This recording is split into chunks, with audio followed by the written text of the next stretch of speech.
Price Lord. Women for ജീസസിൻ്റെ അനുഗ്രഹിക്കപ്പെട്ട ഒരു സെക്ഷനിലേക്ക് ഞങ്ങളുടെ എല്ലാ പ്രിയമുള്ള ഒരു പ്രാവശ്യമോടെ ഞങ്ങൾ വെൽക്കം ചെയ്യാണ്. എല്ലാ ആഴ്ചത്തെയും പോലെ വളരെ അനുഗ്രഹിക്കപ്പെട്ട ഒരു സാക്ഷ്യവുമായിട്ടാണ് നിങ്ങളുടെ നടുവിലേക്ക് കടന്നു വന്നിരിക്കുന്നത്. നമുക്ക് പ്രാർത്ഥിച്ച് ആരംഭിക്കാം.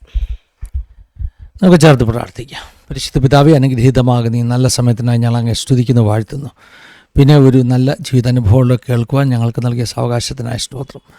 ഞങ്ങളുടെ നടുവിലേക്ക് അയച്ചിരിക്കുന്ന അവിടുത്തെ പ്രിയ മകൾക്കായി ഞങ്ങളങ്ങ് സ്തുതിക്കുന്നു. തൻ്റെ അനുഭവങ്ങൾ ഞങ്ങൾക്ക് വലിയ ആത്മീയ ബലത്തിന് കാരണമായി തീരണം. മുതുവായി ഞങ്ങളെ സമർപ്പിക്കുകയാണ്. ഞങ്ങളുടെ കുറവശങ്ങളെ ക്ഷമിച്ച് ദൈവമഹത്വം ഞങ്ങളിലൂടെ വെളിപ്പെടുത്തണം. വൻകാര്യങ്ങൾ നീ ചെയ്യാൻ പോകുന്നത് കൊണ്ട് സ്തോത്രം. സിസ്റ്റർ നെറ്റ്വർക്ക് എല്ലാ കരങ്ങളിലേക്ക് ഏൽപ്പിക്കുന്നു. കർത്താവ് പ്രത്യേകമായി പ്രാർത്ഥിച്ച് ആരംഭിക്കുന്ന ഈ സമയം മുതൽ ആശ്വാദ പ്രാർത്ഥന വരെ പ്രത്യേക അവിടുത്തെ കൃപയുണ്ടാകണം. അങ്ങനെ അവിടുന്ന് ചെയ്തിരിക്കുന്ന കൃപയ്ക്ക് സ്തോത്രം. സകലമാന മുഖത്തോടത്തേക്ക് തരുന്നു. പ്രാർത്ഥന കേട്ട് വിടുവിച്ചിരിക്കൽ സ്തോത്രം. യേശു മൂലം താഴ്മയായി ചോദിക്കുന്നു, കേൾക്കുമാറാകണമേ. ആമേൻ, ആമേൻ, ആമേൻ. ഇന്ന് നമ്മളോടൊപ്പം തന്നെ അനുഭവങ്ങൾ പങ്കുവെക്കാൻ എത്തിയിരിക്കുന്നത് ഫീബ മാത്യു സജിയാണ്. പ്രിയ സിസ്റ്ററെ നമ്മൾ സ്നേഹത്തോടെ നമ്മുടെ വിമൺ ഫോർ ജീസസിലേക്ക് വെൽക്കം ചെയ്യുന്നു. പ്രൈസ് ലോർഡ് സിസ്റ്ററെ. കേരളത്തിലെവിടെ നിന്നാ ജോയിൻ ചെയ്തേക്കുന്നത്? മൈനാഗപ്പള്ളി, കൊല്ലം. ഓക്കെ. ഷൈനി സിസ്റ്ററാണ് നമുക്ക് നമ്പർ തന്നത്. ഷൈനി സിസ്റ്റർ നമുക്ക് നേരത്തെ വന്ന് ടെസ്റ്റിമണി പറഞ്ഞിട്ടുണ്ട്. ഷൈനി സിസ്റ്ററോടുള്ള നന്ദി ഈ സമയം നമ്മൾ അറിയിക്കുകയാണ്. ജനിച്ചു വളർന്നതൊക്കെ അവിടെ തന്നെയാണോ? ഇല്ല, ഞാൻ ജനിച്ചു വളർന്നത് ജാർഖണ്ഡ് എന്ന് പറഞ്ഞ സ്ഥലത്ത് ധൻബാദ് സിറ്റി എന്ന് പറയും. അവിടെ ജനിച്ചു വളർന്നത്. നോർത്ത് ഇന്ത്യയിലാ?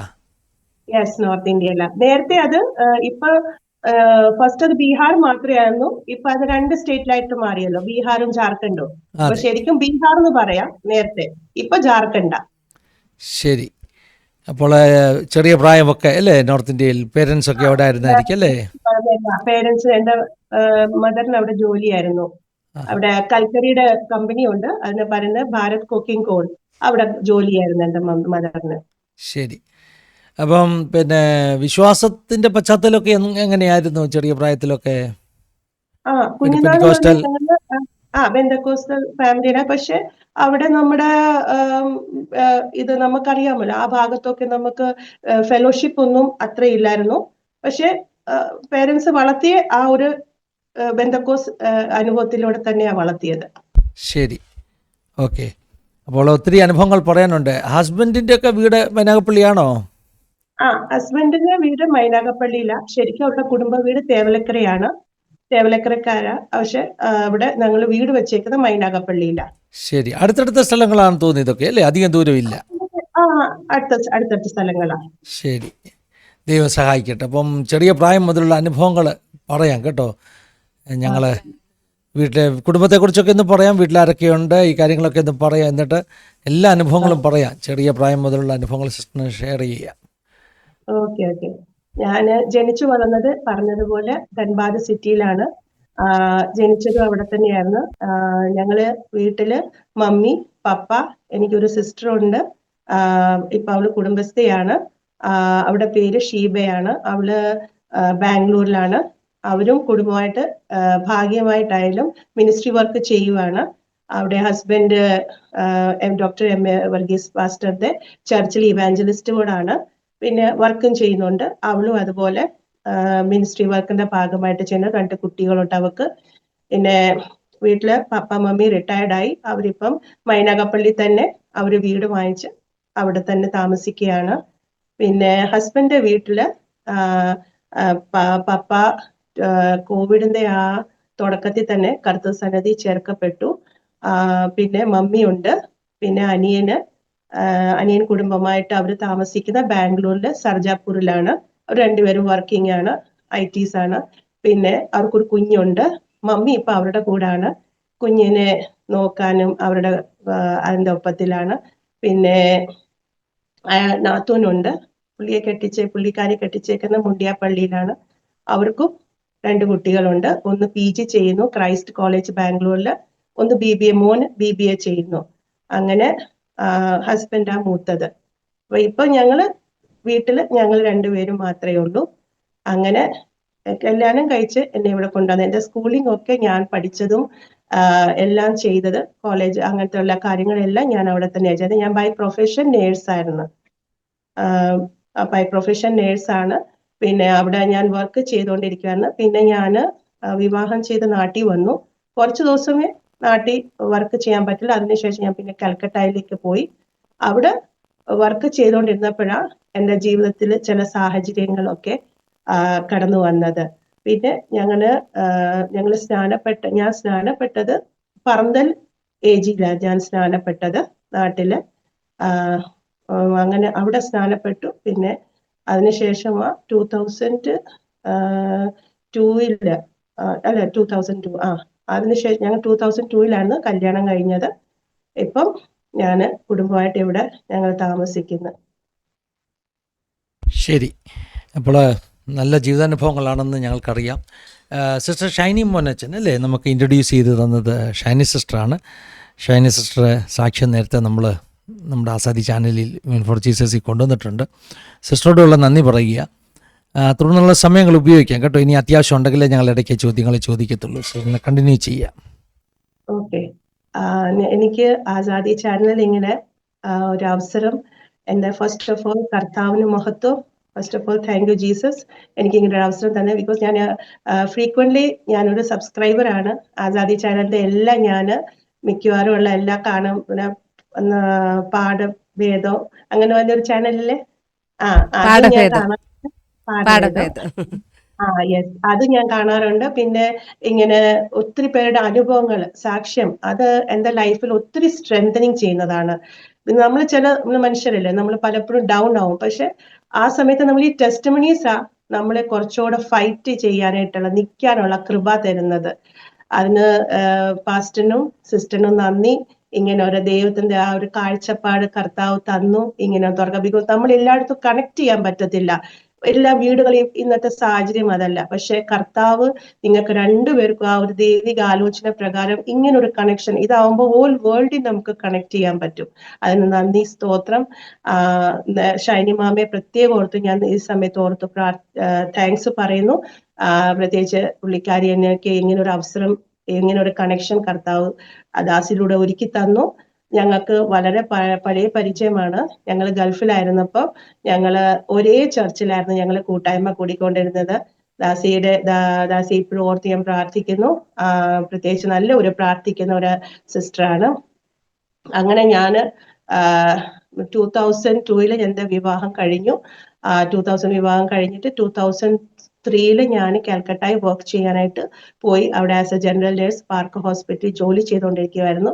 ഇവിടെ കുറച്ചു നാളും ജോലി ചെയ്തതിനു ശേഷമാണ് എനിക്ക് ചില പ്രയാസങ്ങളൊക്കെ എൻ്റെ ശരീരത്തിന്മേൽ എനിക്ക് ഉണ്ടാവാൻ ഇടയായി. പക്ഷെ ആ സമയത്തൊന്നും നമ്മൾ അത് വലിയതായിട്ടൊന്നും വിചാരിച്ചില്ല. പക്ഷെ സത്യം പറഞ്ഞാല് അത് നമ്മുടെ ഒരു ടേണിംഗ് പോയിന്റ് എന്ന് പറയാം. ആ സമയത്ത് എൻ്റെ ഹസ്ബൻഡ് മസ്കറ്റിൽ വർക്ക് ചെയ്യുമായിരുന്നു. ഞാൻ ആ സമയത്ത് കൽക്കട്ടയിലായിരുന്നു. അങ്ങനെ ഇരുന്നപ്പോഴാ എനിക്ക് അസുഖം വളരെയേറെ പ്രയാസത്തിൽ എനിക്ക് അവിടെ തുടരാൻ കഴിയാത്ത ഒരവസ്ഥയാണ്.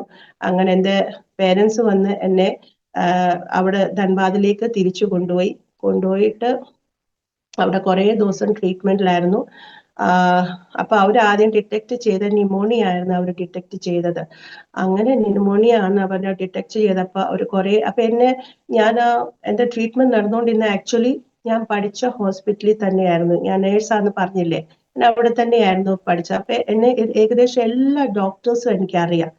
അപ്പൊ എന്റെ മമ്മിയും ഒരു മെഡിക്കൽ സ്റ്റാഫാ, മീൻസ് മെഡിക്കൽ ഓഫീസറിന്റെ പേഴ്സണൽ അസിസ്റ്റന്റ് ആയിരുന്നു. അപ്പൊ എന്റെ മമ്മിയെ പണ്ട് മുതൽ എല്ലാ ഡോക്ടേഴ്സ്, ബിക്കോസ് അവിടെ മെഡിക്കൽ ഡിപ്പാർട്ട്മെന്റില് മമ്മി അവിടെ കൈകാര്യം ചെയ്യുമ്പോൾ പല അസുഖത്തിലുള്ള പേഷ്യൻസിനെ വരും. അപ്പൊ അവർക്ക് ഫിറ്റും അൺഫിറ്റും ചെയ്യുന്ന ഡിപ്പാർട്ട്മെന്റാ മമ്മി അത് ഹാൻഡിൽ ചെയ്തുകൊണ്ടിരുന്നത്. അതുകൊണ്ട് ഏകദേശം എല്ലാ ഡോക്ടേഴ്സിനെ അറിയാം.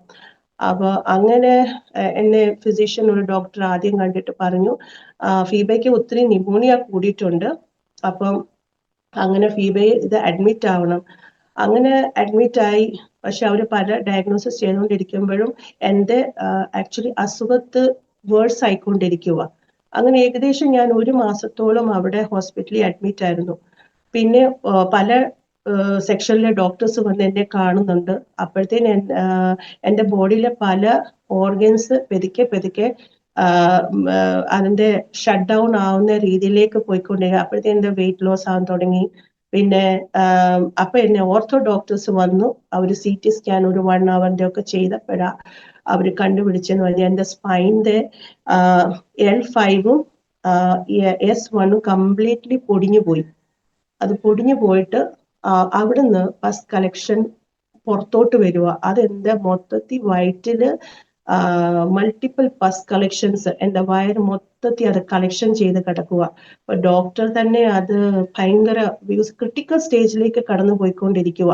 അപ്പൊ ഡോക്ടർ പറഞ്ഞു ഫീബയെ ഇനിയും താഴോട്ട് എനിക്ക്, ബിക്കോസ് അതിന്റെ ഒപ്പത്തിൽ തന്നെ എനിക്ക് വോമിറ്റിങ്, പിന്നെ ലൂസ് മോഷൻ, ഇതെല്ലാം അതിന്റെ കൂടെ തന്നെയാണ്. പിന്നെ എൻ്റെ കണ്ണിന്റെ കാഴ്ചയെ ബാധിച്ചായിരുന്നു ആ സമയത്ത്. ഏതോ ഒരു മരുന്നിന്റെ ഒരു എഫക്റ്റ് ആയിരുന്നു. ആക്ച്വലി എൻ്റെ ബോൺ ഇൻഫെക്ഷൻ ആയിരുന്നു. എന്തോ ഒരു ഹൈലി ഒരു പ്രയാസം എൻ്റെ ബോണിൽ എഫക്റ്റ് ചെയ്താണ്. ആ കാരണമാ ഇത് എൻ്റെ ബോണിൽ അത് എഫക്റ്റഡ് ആയിട്ട് ഈ റീസൺ ഇതിന്റെ എല്ലാം തുടക്കമായത്. പക്ഷെ ഞാൻ അത് അറിഞ്ഞില്ല. എന്നിട്ട് ഡോക്ടർ പറഞ്ഞു ഇനി മൂവ്മെന്റ് റെസ്ട്രിക്റ്റഡാ, ഫീബയുടെ ഓൾറെഡി സ്പൈനിലെ ഇത് ബാധിച്ചെന്ന്. അങ്ങനെ ഡോക്ടേഴ്സ് എല്ലാം, കുറച്ച് ഡോക്ടേഴ്സിന്റെ പാനൽ എല്ലാം അവിടെ ഇരുന്നിട്ട് അവർ ഡിസ്കഷൻ ചെയ്തു ഇനി എന്താ ചെയ്യേണ്ടത്. ബിക്കോസ് ഇത് ഇവിടെ ഒന്നും ചെയ്യാൻ പറ്റത്തില്ല. ഇത് ഓപ്പൺ ചെയ്ത് കഴിഞ്ഞാൽ പോലും ഇതിന് മുന്നോട്ടുള്ള treatment, because I am talking about 2003 കാര്യം ഞാൻ സംസാരിക്കുന്നത്. ആ സമയത്തൊന്നും ഒത്തിരി ഹൈലി അഡ്വാൻസ് ഒന്നും അല്ല. ഒത്തിരി ഹോസ്പിറ്റൽസ് ഒക്കെ അതിന്റെ ലിമിറ്റേഷൻസ് ഉണ്ട്. അപ്പൊ എന്റെ കേസ് അത്രത്തോളം ക്രിട്ടിക്കൽ. പക്ഷെ ഞാൻ അറിയുന്നില്ല. അവര് പറഞ്ഞു ഒന്നെങ്കിൽ എയിംസിൽ കൊണ്ടുപോകണം, അല്ലെങ്കിൽ CMC വെല്ലൂരിൽ. അപ്പം എന്നെ പോലെ ഒരു പേഷ്യന്റിനെ അന്നത്തെ കാലത്ത് കൊണ്ടുപോകണം എന്ന് പറഞ്ഞാൽ അത് റിസ്കിയാ. പ്രത്യേകിച്ച് ഇപ്പോഴും നമുക്കറിയാം വെല്ലൂരിലൊക്കെ എന്ന് പറഞ്ഞാൽ അങ്ങോട്ട് പോയി പെട്ടെന്ന് അഡ്മിഷൻ ആവത്തില്ല. പക്ഷെ ഈ പറഞ്ഞ പോലെ കർത്താവ് അതിനെല്ലാം ഒരു അവസരം ഒരുക്കിയെന്ന് പറയാം. അതായത് എൻ്റെ ആ ഒരു കണ്ടീഷനിൽ എൻ്റെ വളരെ ഒരു ചൈൽഡ്ഹുഡ് ഫ്രണ്ട് ഫാദർ ഇന്ന് പുള്ളിക്കാരനില്ല, ദേവസേനയിൽ ചേർക്കപ്പെട്ടു. ആ പുള്ളിക്കാരന് ആ സമയത്ത് വന്നു. പുള്ളിക്കാരൻ ബാക്കി കാര്യങ്ങളൊക്കെ ക്രമീകരിച്ചു. ടിക്കറ്റ് കിട്ടാനില്ലായിരുന്നു. പക്ഷെ കർത്താവ് 2 ടിക്കറ്റ് ആ സമയത്ത് ഒരുക്കി തന്നു. എങ്ങനെയൊക്കെയോ വെല്ലൂരിൽ എത്തി. എന്നെ കടത്തി കൊണ്ടുപോകാനേ പറ്റത്തുള്ളൂ, ബിക്കോസ് എനിക്ക് നിൽക്കാൻ പറ്റത്തില്ല. അങ്ങനെ ഒരു പ്രകാരത്തിൽ അറിയാം അവിടുന്ന് 2 ദിവസം എടുക്കും നമുക്ക് ഏകദേശം നമുക്ക് വെല്ലൂരിലേക്ക് എത്താൻ. ആ സമയത്തെ കാര്യം പറയാം. അങ്ങനെ എന്നെ AC-നകത്ത് അന്നത്തെ ഇടയ്ക്ക് എനിക്ക് ഛർദ്ദിക്കാൻ വരും. അപ്പം ആൾക്കാർക്ക് ഒരു ബുദ്ധിമുട്ട്, പ്രയാസം, അങ്ങനെയൊക്കെ ഒത്തിരി പ്രയാസം എൻ്റെ പേരൻസ് ഒരുപാട് സഹിച്ചു. സത്യം പറഞ്ഞാല് ആ കണ്ടീഷനിൽ എന്നെ വെല്ലൂരിലേക്ക് കൊണ്ടുവന്നു. വെല്ലൂരിലേക്ക് കൊണ്ടുവന്നപ്പോൾ നേരെ അവർ കാഷ്വാലിറ്റിയിലേക്ക് എന്നെ ഷിഫ്റ്റ് ചെയ്തത്. കാഷ്വാലിറ്റിയിലേക്ക് വന്നു. അപ്പം ഓർത്തോടെ പാനൽ ഡോക്ടർ, പ്രത്യേകിച്ച് ഓർത്തോടെ സ്പൈനൽ സർജൻസ് വേറെയാ. അവരെല്ലാരും ഒരു 10-15 പേര് വന്നു എന്നെ കൂടി. അപ്പൊ കുറച്ച് അവര് ഇന്റേണൽ എക്സാമിനേഷൻസ് എന്റെ ചെയ്തപ്പോ എനിക്ക് സെൻസേഷൻ നഷ്ടപ്പെടാൻ തുടങ്ങി. പക്ഷെ അതും എനിക്കറിയുന്നില്ല. അവർ കുറച്ച് ഇന്റേണൽ എക്സാമിനേഷൻ ചെയ്തപ്പോ അപ്പൊ ഡോക്ടേഴ്സ് ഒത്തിരി ഭാരപ്പെട്ടു. ബിക്കോസ് എന്റെ കണ്ടീഷൻ അത്രയും വേഴ്സ് ആയി. അപ്പോഴത്തേനും ആൽബ്യൂമിൻ ഒത്തിരി കൂടി. പിന്നെ പലവിധമായിട്ടുള്ള പ്രശ്നങ്ങൾ. ഡോക്ടേഴ്സിന്, ചുരുക്കത്തിൽ പറഞ്ഞ ഡോക്ടേഴ്സിന് എന്റെ മണ്ടയ്ക്ക് ഹോപ്പ് വളരെ കുറവായിരുന്നു. അവസാനം എന്റെ പേരൻസിനെ ഒത്തിരി ഇത് ഒത്തിരി കൂടി. പേഷ്യൻസിന്റെ കണ്ടീഷൻ വളരെ മോശമാണ്. ഇത് ഓപ്പറേഷൻ ചെയ്യണമെങ്കിൽ തന്നെ 40 യൂണിറ്റ് ബ്ലഡ് വേണമെന്ന് പറഞ്ഞു അവര്. ഈ ഓപ്പറേഷൻ അഥവാ നടക്കണമെങ്കിൽ 40 യൂണിറ്റ്സ് ബ്ലഡ്. അപ്പൊ എന്റെ മമ്മി പപ്പ ഒത്തിരി ഭാരപ്പെട്ടു. ബിക്കോസ് ആ സമയത്ത് എന്റെ മമ്മി പപ്പ മാത്രമേ ഉള്ളായിരുന്നു. പിന്നെ ഓപ്പറേഷന് ചെയ്യണമെങ്കിൽ ഹസ്ബൻഡ് വേണം. അങ്ങനെ പല കണ്ടീഷൻസ് അവർ വെച്ചു. അങ്ങനെ ആദ്യം എന്റെ ബ്ലഡ് ആ സമയത്ത് നോക്കിയപ്പോ HB 6 കുറഞ്ഞോണ്ടിരിക്കുക. കുറഞ്ഞോണ്ടിരിക്കുക. അപ്പൊ നമുക്കറിയാം ഒരു നോർമൽ പേഴ്സൺ ഒരു ഓപ്പറേഷൻ ചെയ്യണമെങ്കിൽ more than 10 വേണം. എന്റെ സ്വർഗത്തിലെ ദൈവം ആ സമയത്ത് ഇവിടെ എന്റെ ഫാദറിലോ ഉണ്ടായിരുന്നു. ആ ഫാദറിലോ ആ സമയത്ത് നമ്മുടെ നാട്ടിൽ നിന്ന് കുറച്ച് പേരെ, ഒരു 10-14 പേരെ ആ സമയത്ത് തന്നെ വെല്ലൂരിലേക്ക് കൊണ്ടുവന്നിട്ട് ഒത്തിരി സ്ട്രഗിൾ ചെയ്ത് എന്താ ഫാദറിലോ ഒത്തിരി പേരെ എങ്ങനെ സംഘടിപ്പിക്കാം. ബിക്കോസ് നാട്ടിലെ കാര്യം അറിയാമല്ലോ, ആർക്കും ഒന്നും അറിയത്തില്ല. എന്തോ പറ്റിയ എന്നെ വീട്ടിൽ വിളിക്കുന്ന അനു. അപ്പം അനുവിന് എന്താ പറ്റിയേ, പലർക്കും പല രീതിയില്ല, നമുക്കറിയാമല്ലോ എക്സാക്ട്ലി എന്തുവാ സംഭവിച്ചെന്ന് ആർക്കും അറിയത്തില്ല. പക്ഷെ സ്വർഗത്തിലെ ദൈവം ആ സമയത്ത് തന്റെ ദൂതന്മാരെ കൽപ്പിച്ചതുപോലെ ഈ 10-14 പേര് വന്നു, അവിടെ ബ്ലഡ് കൊടുത്തു. അപ്പൊ അന്നേരം ബ്ലഡിന് പകരം ബ്ലഡ് കൊടുക്കണം, നമുക്ക് പൈസ കൊടുത്താൽ അത് ശരിയാവത്തില്ല. അങ്ങനെ ആ ഓപ്പറേഷൻ നടന്നു. ഓപ്പറേഷൻ നടന്നപ്പം എന്റെ ഹസ്ബൻഡിന് ആ സമയത്ത് വരുത്തിച്ചു, ഹസ്ബൻഡ് സിഗ്നേച്ചർ ചെയ്യണമെന്ന് പറഞ്ഞു, കോൺസെന്റ് സൈൻ ചെയ്യണമെന്ന് പറഞ്ഞു. എന്റെ പേരൻസ് സിഗ്നേച്ചർ അലൗഡ് അല്ലെന്ന് പറഞ്ഞു. അങ്ങനെ ഹസ്ബൻഡിനോടും എന്റെ പേരൻസിനോട് പറഞ്ഞു, there is only zero hope എന്ന് പറഞ്ഞു. ഒരു ഹോപ്പില്ല, ഞങ്ങൾ ജസ്റ്റ് ഓപ്പറേഷൻ ചെയ്യാൻ, നിങ്ങൾ പ്രാർത്ഥിച്ചാൽ മതി എന്ന്. അങ്ങനെ എത്ര മണിക്കൂർ എടുത്തെന്ന് പോലെ എനിക്കറിയത്തില്ല. ഞാൻ കണ്ണ് തുറക്കുമ്പോൾ ഞാൻ അവിടുത്തെ ICU-ലാ. അപ്പൊ നോക്കിയപ്പോ എന്റെ മൂക്കിൽ റൈൽസ് ട്യൂബ് ഉണ്ട്, ഓക്സിജന്റെ ട്യൂബ് ഉണ്ട്, പിന്നെ എന്താ 2 കയ്യിൽ ഡ്രിപ്പ് പോകുന്നുണ്ട്, ഡ്രെയിനേജ് ട്യൂബ് ഉണ്ട്, 2 ഡ്രെയിനേജ് ട്യൂബ് ഉണ്ട്. പിന്നെ എനിക്ക് തോന്നുന്നു കാലിന്റെ പിന്നെ കാത്തീറ്റർ ട്യൂബ് ഉണ്ട്. പിന്നെ എന്റെ കാലിന്റെ താഴെ എനിക്കൊന്നും സെൻസേഷൻ ഇല്ല, എനിക്കൊന്ന് മുറിച്ചു മാറ്റിയതുപോലെ എനിക്ക് ഫീൽ ചെയ്തത്. അപ്പം അവർ ചെയ്തെന്ന് പറഞ്ഞാല് എന്റെ ഫുൾ അബ്ഡോമൻ ഓപ്പൺ ചെയ്തു. അതിന് മെഡിക്കൽ ടേമിൽ പറഞ്ഞ ലാപ്പറോട്ടോമി എന്നാ പറയുന്നത്. എന്റെ ഫുൾ അബ്ഡോമൻ ഓപ്പൺ ചെയ്തിട്ട് സകല അവയവങ്ങൾ വെളി വെച്ചിട്ട് അവർ സ്പൈനിനകത്ത് പോയത്. അങ്ങനെ ചെയ്യാൻ പറ്റത്തില്ല. സാധാരണ നമ്മൾ സ്പൈൻ ഓപ്പറേഷൻ ചെയ്യുമ്പോൾ നമുക്ക് ബാക്കിൽ കൂടെ ചെയ്യാം. അന്നത്തെ കാലത്ത് അങ്ങനെയായിരുന്ന സമയത്ത് ഇത് എന്റെ മൊത്തം വയർ ഓപ്പൺ ചെയ്തു, അതിനകത്ത് മൊത്തം എന്റെ ഓർഗൻസ് വെടിവെച്ചു. അതിനുശേഷമാണ് ഈ ഓപ്പറേഷൻ നടത്തിയത്. അതിന് റൈറ്റ് കാലിൽ നിന്ന് എനിക്ക് ഞാൻ പറഞ്ഞ പൊടിഞ്ഞു പോയ സ്ഥലത്ത് അവര് റൈറ്റ് ഏണേന്ന് കുറച്ച് എല്ല് ഗ്രാഫ്റ്റ് ചെയ്തു, മുറിച്ചു. എന്റെ ഏണേന്ന് ആ എല്ല് അവിടുന്ന് മുറിച്ചിട്ട ആ ഗ്യാപ്പ് അവിടെ ഫിൽ ചെയ്ത്. അങ്ങനെ ഏകദേശം ഒരു 65 സ്റ്റിച്ചസ് എന്റെ വയറ് മൊത്തത്തിൽ ഉണ്ടായിരുന്നു. സ്റ്റിച്ച് പറയാൻ പറ്റത്തില്ല, എല്ലാം സ്റ്റാപ്ലർ പിൻസാ. സ്റ്റാപ്ലർ പോലെ ഇരിക്കുന്ന, ഇങ്ങനെ അടുപ്പിച്ച ഒരു 7 ദിവസമായപ്പോ അപ്പൊ കാത്തറ്റർ ഇട്ടേക്കുവാ. കണ്ടീഷൻ വളരെ വേദനയാ. എനിക്ക് സത്യം പറഞ്ഞാല് നമ്മൾ ആ സമയത്തൊക്കെ ആ കർത്താവിന്റെ കൃപയാൽ മാത്രമാണ് പറയാം. ആ ഒരു വയറ് മൊത്തം അങ്ങോട്ടും ഇങ്ങോട്ടും വയറ് മൊത്തം അവര് ഈ ശരിക്കും ബാൻഡേജ് ചെയ്ത് ഭയങ്കര. അവര് ഡ്രസ്സിങ് ചെയ്യുന്ന ആരാ? ഡോക്ടേഴ്സുമാരാ ഡ്രസ്സിങ് ചെയ്യുന്നത്.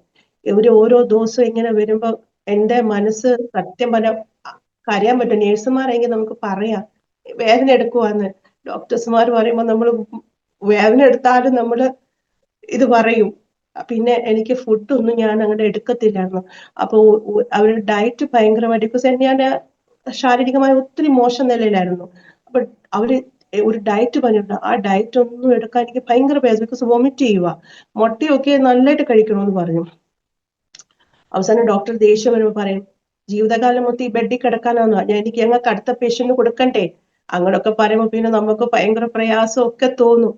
അങ്ങനെ പക്ഷെ അവിടെ ആ കിടക്കയിൽ തന്നെ കിടന്നപ്പോ നമുക്ക് ഒത്തിരി അനുഭവങ്ങൾ, നമുക്ക് ദൈവം നമുക്ക് ആ സമയത്തൊക്കെ ഇവിടെ മാനസികമായിട്ട് നമ്മൾ തകർന്നു പോയ ഒരു അവസ്ഥയാ. ബിക്കോസ് ശരിക്കും പറഞ്ഞ ഞാൻ കല്യാണം കഴിച്ച ഞങ്ങളുടെ ആനിവേഴ്സറി സെലിബ്രേറ്റ് ചെയ്യുന്നത് അവിടെ ഹോസ്പിറ്റലില്ല. ക്രിട്ടിക്കൽ സ്റ്റേജ് കിടക്കുമ്പോഴാണ് ഞങ്ങളുടെ കറക്റ്റ് ഒരു ഫസ്റ്റ് ആനിവേഴ്സറി ഞാൻ ഹോസ്പിറ്റലിൽ കിടക്കുക, ഞങ്ങളുടെ ആദ്യത്തെ ആനിവേഴ്സറി. അപ്പം എനിക്ക് സത്യം പറഞ്ഞാൽ ആ സമയത്തൊക്കെ എന്താ മാനസിക നില നോക്കിക്കഴിഞ്ഞാല് ജീവിക്കണമെന്ന് പോലും ആഗ്രഹമില്ല. ബിക്കോസ് ആ സമയത്തും ഞാൻ പറഞ്ഞില്ലേ, ഞാൻ ജനിച്ചു വളർന്ന നോർത്തില്ല. എന്റെ ഫ്രണ്ട്സിനെ നോക്കുക, ബിക്കോസ് അവരെല്ലാം ഇത്രയും നല്ല സന്തോഷമായിട്ട് ജീവിക്കുന്നു, കുടുംബസ്ഥമായിട്ട് ജീവിക്കുന്നത്. എന്താ ലൈഫിൽ എന്താ ഇങ്ങനെ സംഭവിച്ചെന്നുള്ള ക്വസ്റ്റ്യൻ മാർക്ക്.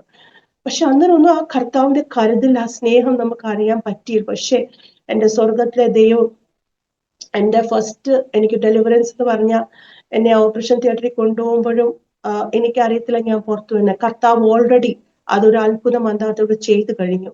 സെക്കൻഡ്ലി എനിക്ക് കാത്തറ്റർ ഇട്ടേക്കുന്ന 7 ദിവസം അത് ഇട്ടിരുന്നു, ബിക്കോസ് എന്റെ റിമൂവ് ചെയ്തില്ല. 8ാം ദിവസം അവർ റിമൂവ് ചെയ്തു. രാവിലെ 6 മണിക്ക് റിമൂവ് ചെയ്തതാ. അപ്പൊ നോർമലി നമ്മുടെ ബ്രെയിൻ വർക്ക് ചെയ്യണം, നോർമലി നമുക്ക് യൂറിൻ പാസ് ആവാൻ. അപ്പൊ ബെഡ് പാനിലാ ചെയ്യുന്നത്, എനിക്ക് എണീക്കാൻ പറ്റത്തില്ലല്ലോ. പക്ഷെ അത് പോയില്ല. ഇവര് ഫ്ലൂയിഡ് തന്നുകൊണ്ടിരിക്കുക. ഒരു 8ആയി, 9ആയി, 10ആയി, 12 മണി ആയിട്ടും ഞാൻ നോർമൽ യൂറിൻ പാസ് ചെയ്തിട്ടില്ല. അപ്പോഴത്തേക്കും എന്റെ വയറെല്ലാം കൂടെ വിങ്ങാൻ തുടങ്ങി. എനിക്കങ്ങ് സഹിക്കാൻ പറ്റുന്നില്ല. ഈ സ്റ്റിച്ച് എല്ലാം കൂടി ഇങ്ങനെ ഇരുന്ന് വിങ്ങുക, വയറ് വീർക്കുക. അപ്പൊ ഞാൻ പറഞ്ഞു, മമ്മി എനിക്ക് തീരെ സഹിക്കാൻ പറ്റുന്നില്ല. ആ മമ്മി എന്റെ പ്രയാസവും കരച്ചിലും കേട്ടപ്പോ എന്റെ മമ്മി അവിടെ നിന്ന് നിലവിളിക്കാൻ തുടങ്ങി. എന്റെ മമ്മി നിലവിളിച്ചിട്ട് പറയണ്ട, കർത്താവേ എന്റെ കുഞ്ഞിനെ നീ തന്നെങ്കിൽ കർത്താവ് ഇങ്ങനെ അതിനെ ഇങ്ങനെ വേദന കഷ്ടപ്പെടുത്തല്ലേ എന്ന് എന്റെ മമ്മി അവിടെ നിലവിളിച്ചു. അപ്പോഴത്തേക്കും ഡോക്ടറിനോടൊക്കെ പറഞ്ഞപ്പോ ഡോക്ടറിന്റെ വാക്കെന്ന് പറഞ്ഞാൽ നമ്മൾ കുറച്ചു നേരം ഇവിടെ നോക്കാം, അതിന് നമുക്ക് പറ്റിയില്ലെങ്കിൽ അത് നമുക്ക് റീഓപ്പൺ ചെയ്യാമെന്ന് പറഞ്ഞു. ഈ വാക്ക് കേട്ടപ്പോ എന്റെ അമ്മ ഒട്ടും സഹിച്ചില്ല. മമ്മി തീരെ സഹിക്കാൻ പറ്റില്ല. മമ്മി ഒത്തിരി കരഞ്ഞ് അവിടെ ആ സമയത്ത് മമ്മി പറഞ്ഞു, പപ്പയോട് പറഞ്ഞു, അച്ഛ ഒരു കരിക്കും വെള്ളം കൊണ്ടുപോകാൻ പറഞ്ഞു. അങ്ങനെ പപ്പ കരിക്കും വെള്ളം കൊണ്ടുവന്ന് അമ്മ അത് പ്രാർത്ഥിച്ചു. ഇപ്പുറത്ത് ആരാന്ന് മമ്മി അതൊന്നും നോക്കിയില്ല.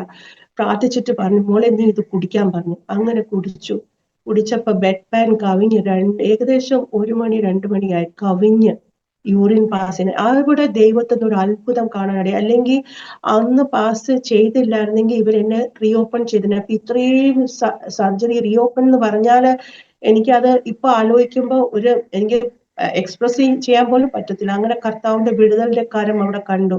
അങ്ങനെ ഏകദേശം കുറച്ചുനാൾ അവിടെ കണ്ടു. പിന്നെ ഇതിന്റെ പിന്നില് എന്റെ ഫാദറിലോ അല്ലെങ്കിൽ മദറിലോ വീട്ടുകാരെല്ലാരും ഭയങ്കര പ്രേയറായിരുന്നു.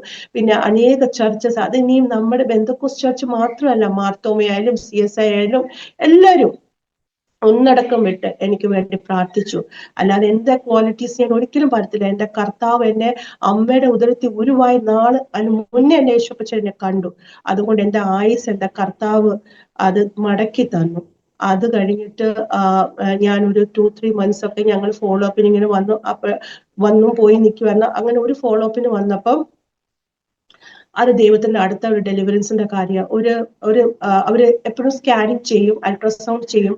അങ്ങനെ ഒരിടത്ത് ഒരു മൾട്ടിപ്പിൾ പസ് കിടപ്പുന്ന കണ്ടപ്പോ ഡോക്ടർ പറഞ്ഞു, ഇത് സിറിഞ്ച് എടുത്ത് കുത്തേണ്ടി വരുമെന്ന് പറഞ്ഞു. ഞാൻ പറഞ്ഞു, എനിക്ക് അതിന് ഒട്ടും ശരീരത്തെ ആരോഗ്യമില്ല. എന്നെ കുളിപ്പിക്കുന്നത്, എന്റെ എല്ലാ കാര്യങ്ങൾ ചെയ്യുന്നത് എന്റെ സിസ്റ്ററാണ്.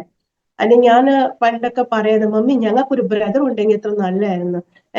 ഒരു ബ്രദർ ഇല്ലല്ലോ എന്ന് പറഞ്ഞു. എനിക്ക് ഭയങ്കരമാണ്, എനിക്കൊരു ബിഗ് ബ്രദർ വേണമെന്നുള്ളൊരു ആഗ്രഹമാണ്. പക്ഷെ എന്റെ സ്വർഗത്തിലെ ദൈവം എനിക്കൊരു സിസ്റ്ററിനെ തന്നു. ആ സമയത്ത് എന്റെ അമ്മ കഴിയുമ്പോ എന്റെ സിസ്റ്റർ ആയിരുന്നു എന്റെ എല്ലാ കാര്യങ്ങളും. മടികൂടാതെ ഒരു കൊച്ചു കുഞ്ഞിനെ, ബിക്കോസ് എനിക്കൊരു 23-24 വയസ്സേ ഉള്ളു ആ സമയത്ത്. അത്രയും ആയാൽ പോലും ഞാന് ഒരു കുഞ്ഞിന്റെ കൂട്ടാ കിടക്കുന്നത്. എന്നെ സ്പഞ്ചിങ് ചെയ്യണം, അല്ലെങ്കിൽ എന്നെ പിടിച്ചെടുത്തിട്ട് എന്നെ കുളിപ്പിക്കണം, എല്ലാ കാര്യങ്ങളും. പക്ഷെ മടികൂടാതെ എന്റെ സിസ്റ്റർ ആ സമയത്ത് പഠിച്ചുകൊണ്ടിരിക്കുക. 10-ലോ 11-ലോ ആ ഒരു ക്ലാസ്സിൽ അത്രയൊക്കെ ഉള്ളൂ. പക്ഷെ അവളെ ആ സമയത്ത് എല്ലാ കാര്യങ്ങൾ മടികൂടാതെ അവളെ യേശുപ്പച്ചൻ അന്നേരം യേശുപ്പച്ചനെ അറിയാമല്ലോ, നമ്മുടെ പാസ്റ്റ് പ്രസന്റ് ഫ്യൂച്ചർ എല്ലാം എന്റെ യേശുപ്പച്ചൻ എഴുതി വെച്ചേക്കുക. അപ്പൊ അങ്ങനെ എന്റെ യേശുപ്പച്ചൻ ആ സമയത്ത് ഞങ്ങൾ ഒരു ഫോളോ അപ്പിന് വന്നപ്പോ ഇങ്ങനെ കണ്ടു. അപ്പൊ എന്റെ മമ്മി ആ സമയത്ത് വർക്കിംഗ് ആയിട്ട് ഞാനും അനിയത്തിയും പപ്പായും ആ ഫോളോ അപ്പിന് വെല്ലൂരിലേക്ക് വന്നത്.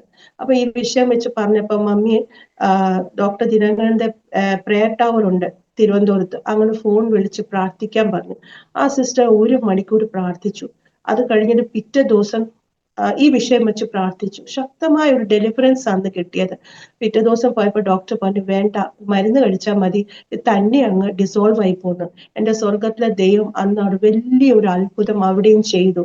അങ്ങനെ 2 വർഷം എനിക്ക് ഈ ഓപ്പറേഷൻ ചെയ്തോണ്ട് എന്റെ റൈറ്റ് കാലിൽ ഒരു ലിംബ് ഉണ്ടായിരുന്നു. മീൻസ് ഞാൻ തളന്തിയെ നടക്കത്തുള്ളായിരുന്നു, ഒരു തളന്നുണ്ടായിരുന്നു. പക്ഷെ ഞാൻ അതൊന്നും അപ്പൊ ഡോക്ടർ പറഞ്ഞു എപ്പോഴും ക്രച്ച് ഉപയോഗിക്കണം, സപ്പോർട്ട് ചെയ്യണം. പക്ഷെ എനിക്ക് അത് ഉപയോഗിക്കുമ്പോൾ എനിക്ക് നീ നാളെ ആൾക്കാർ ഇത് പറയരുത്, അതുകൊണ്ട് ഒരു തളർന്ന് പിടിച്ച ഒരു സ്ത്രീ പോന്നല്ലോ എന്നിങ്ങനെയുള്ള. ഞാൻ പറഞ്ഞു വേണ്ട.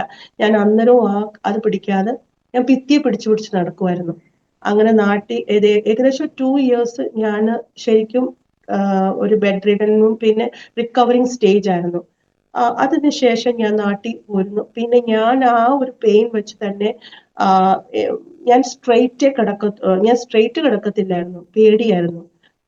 റിക്കവർ ചെയ്തില്ല, ഞാൻ നാട്ടിൽ പോരുന്നു. പിന്നെ അപ്പം എന്റെ ഫാദറിലോ എന്നെ ഇൻസിസ്റ്റ് ചെയ്ത്, അല്ല അനു, സ്ട്രെയിറ്റ് കിടക്കാൻ നോക്ക്, വേദനയൊക്കെ ഇച്ചിരി വരും, എന്നാലും നമ്മൾ ഒരേ സൈഡിൽ തന്നെ എപ്പോഴും കിടന്നാൽ ശരിയാ. അങ്ങനെ പപ്പായുടെ ആ ഒരു സപ്പോർട്ടീവ് ഒരു സ്ട്രെങ്തനിങ് വെച്ചിട്ടാണ് ഞാൻ സ്ട്രെയിറ്റ് ഒക്കെ കടക്കാൻ തുടങ്ങി. അങ്ങനെ ദൈവം മെല്ലെ മെല്ലെ അത് ആ ഒരു രോഗം വന്ന് നമ്മൾ ചിലപ്പോൾ വിചാരിക്കും നമ്മുടെ ജീവിതത്തിൽ ഒരു രോഗം വന്നാൽ എന്താ ആരെങ്കിലും കാണുന്നുള്ളവരോട് ഞാൻ പറയാം, പലപ്പോഴും നമ്മൾക്ക് ചില രോഗങ്ങൾ വരുന്നത് നമ്മുടെ വിശ്വാസത്തിൽ ജീവിതത്തിൽ നമ്മൾ അതൊരിക്കലും നമുക്ക് ഒരു തിന്മയ്ക്കായിട്ടല്ല, അത് നന്മയ്ക്കായിട്ടാണ്. നമ്മൾ കർത്താവ് നമ്മളെ സ്നേഹിക്കുമ്പോൾ കർത്താവിനോട് കൂടുതൽ അടുക്കാൻ വേണ്ടിയിട്ടുള്ള ഒരു മുഖാന്തരമാണ്.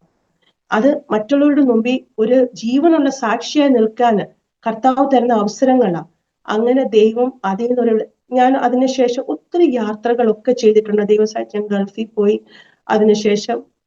ഗൾഫിൽ പോയി ഹസ്ബൻഡ് കൂടെ അവിടെ കുറെ നാള് താമസിക്കാനൊക്കെ കർത്താവ് ഇടയാക്കി. അങ്ങനെ ഇരിക്കുമ്പോഴായിരുന്നു നമ്മുടെ ഒരു 2012 എനിക്കൊരു യൂട്രസിനകത്ത് ഒരു സിസ്റ്റ് ഉണ്ടായിരുന്നു.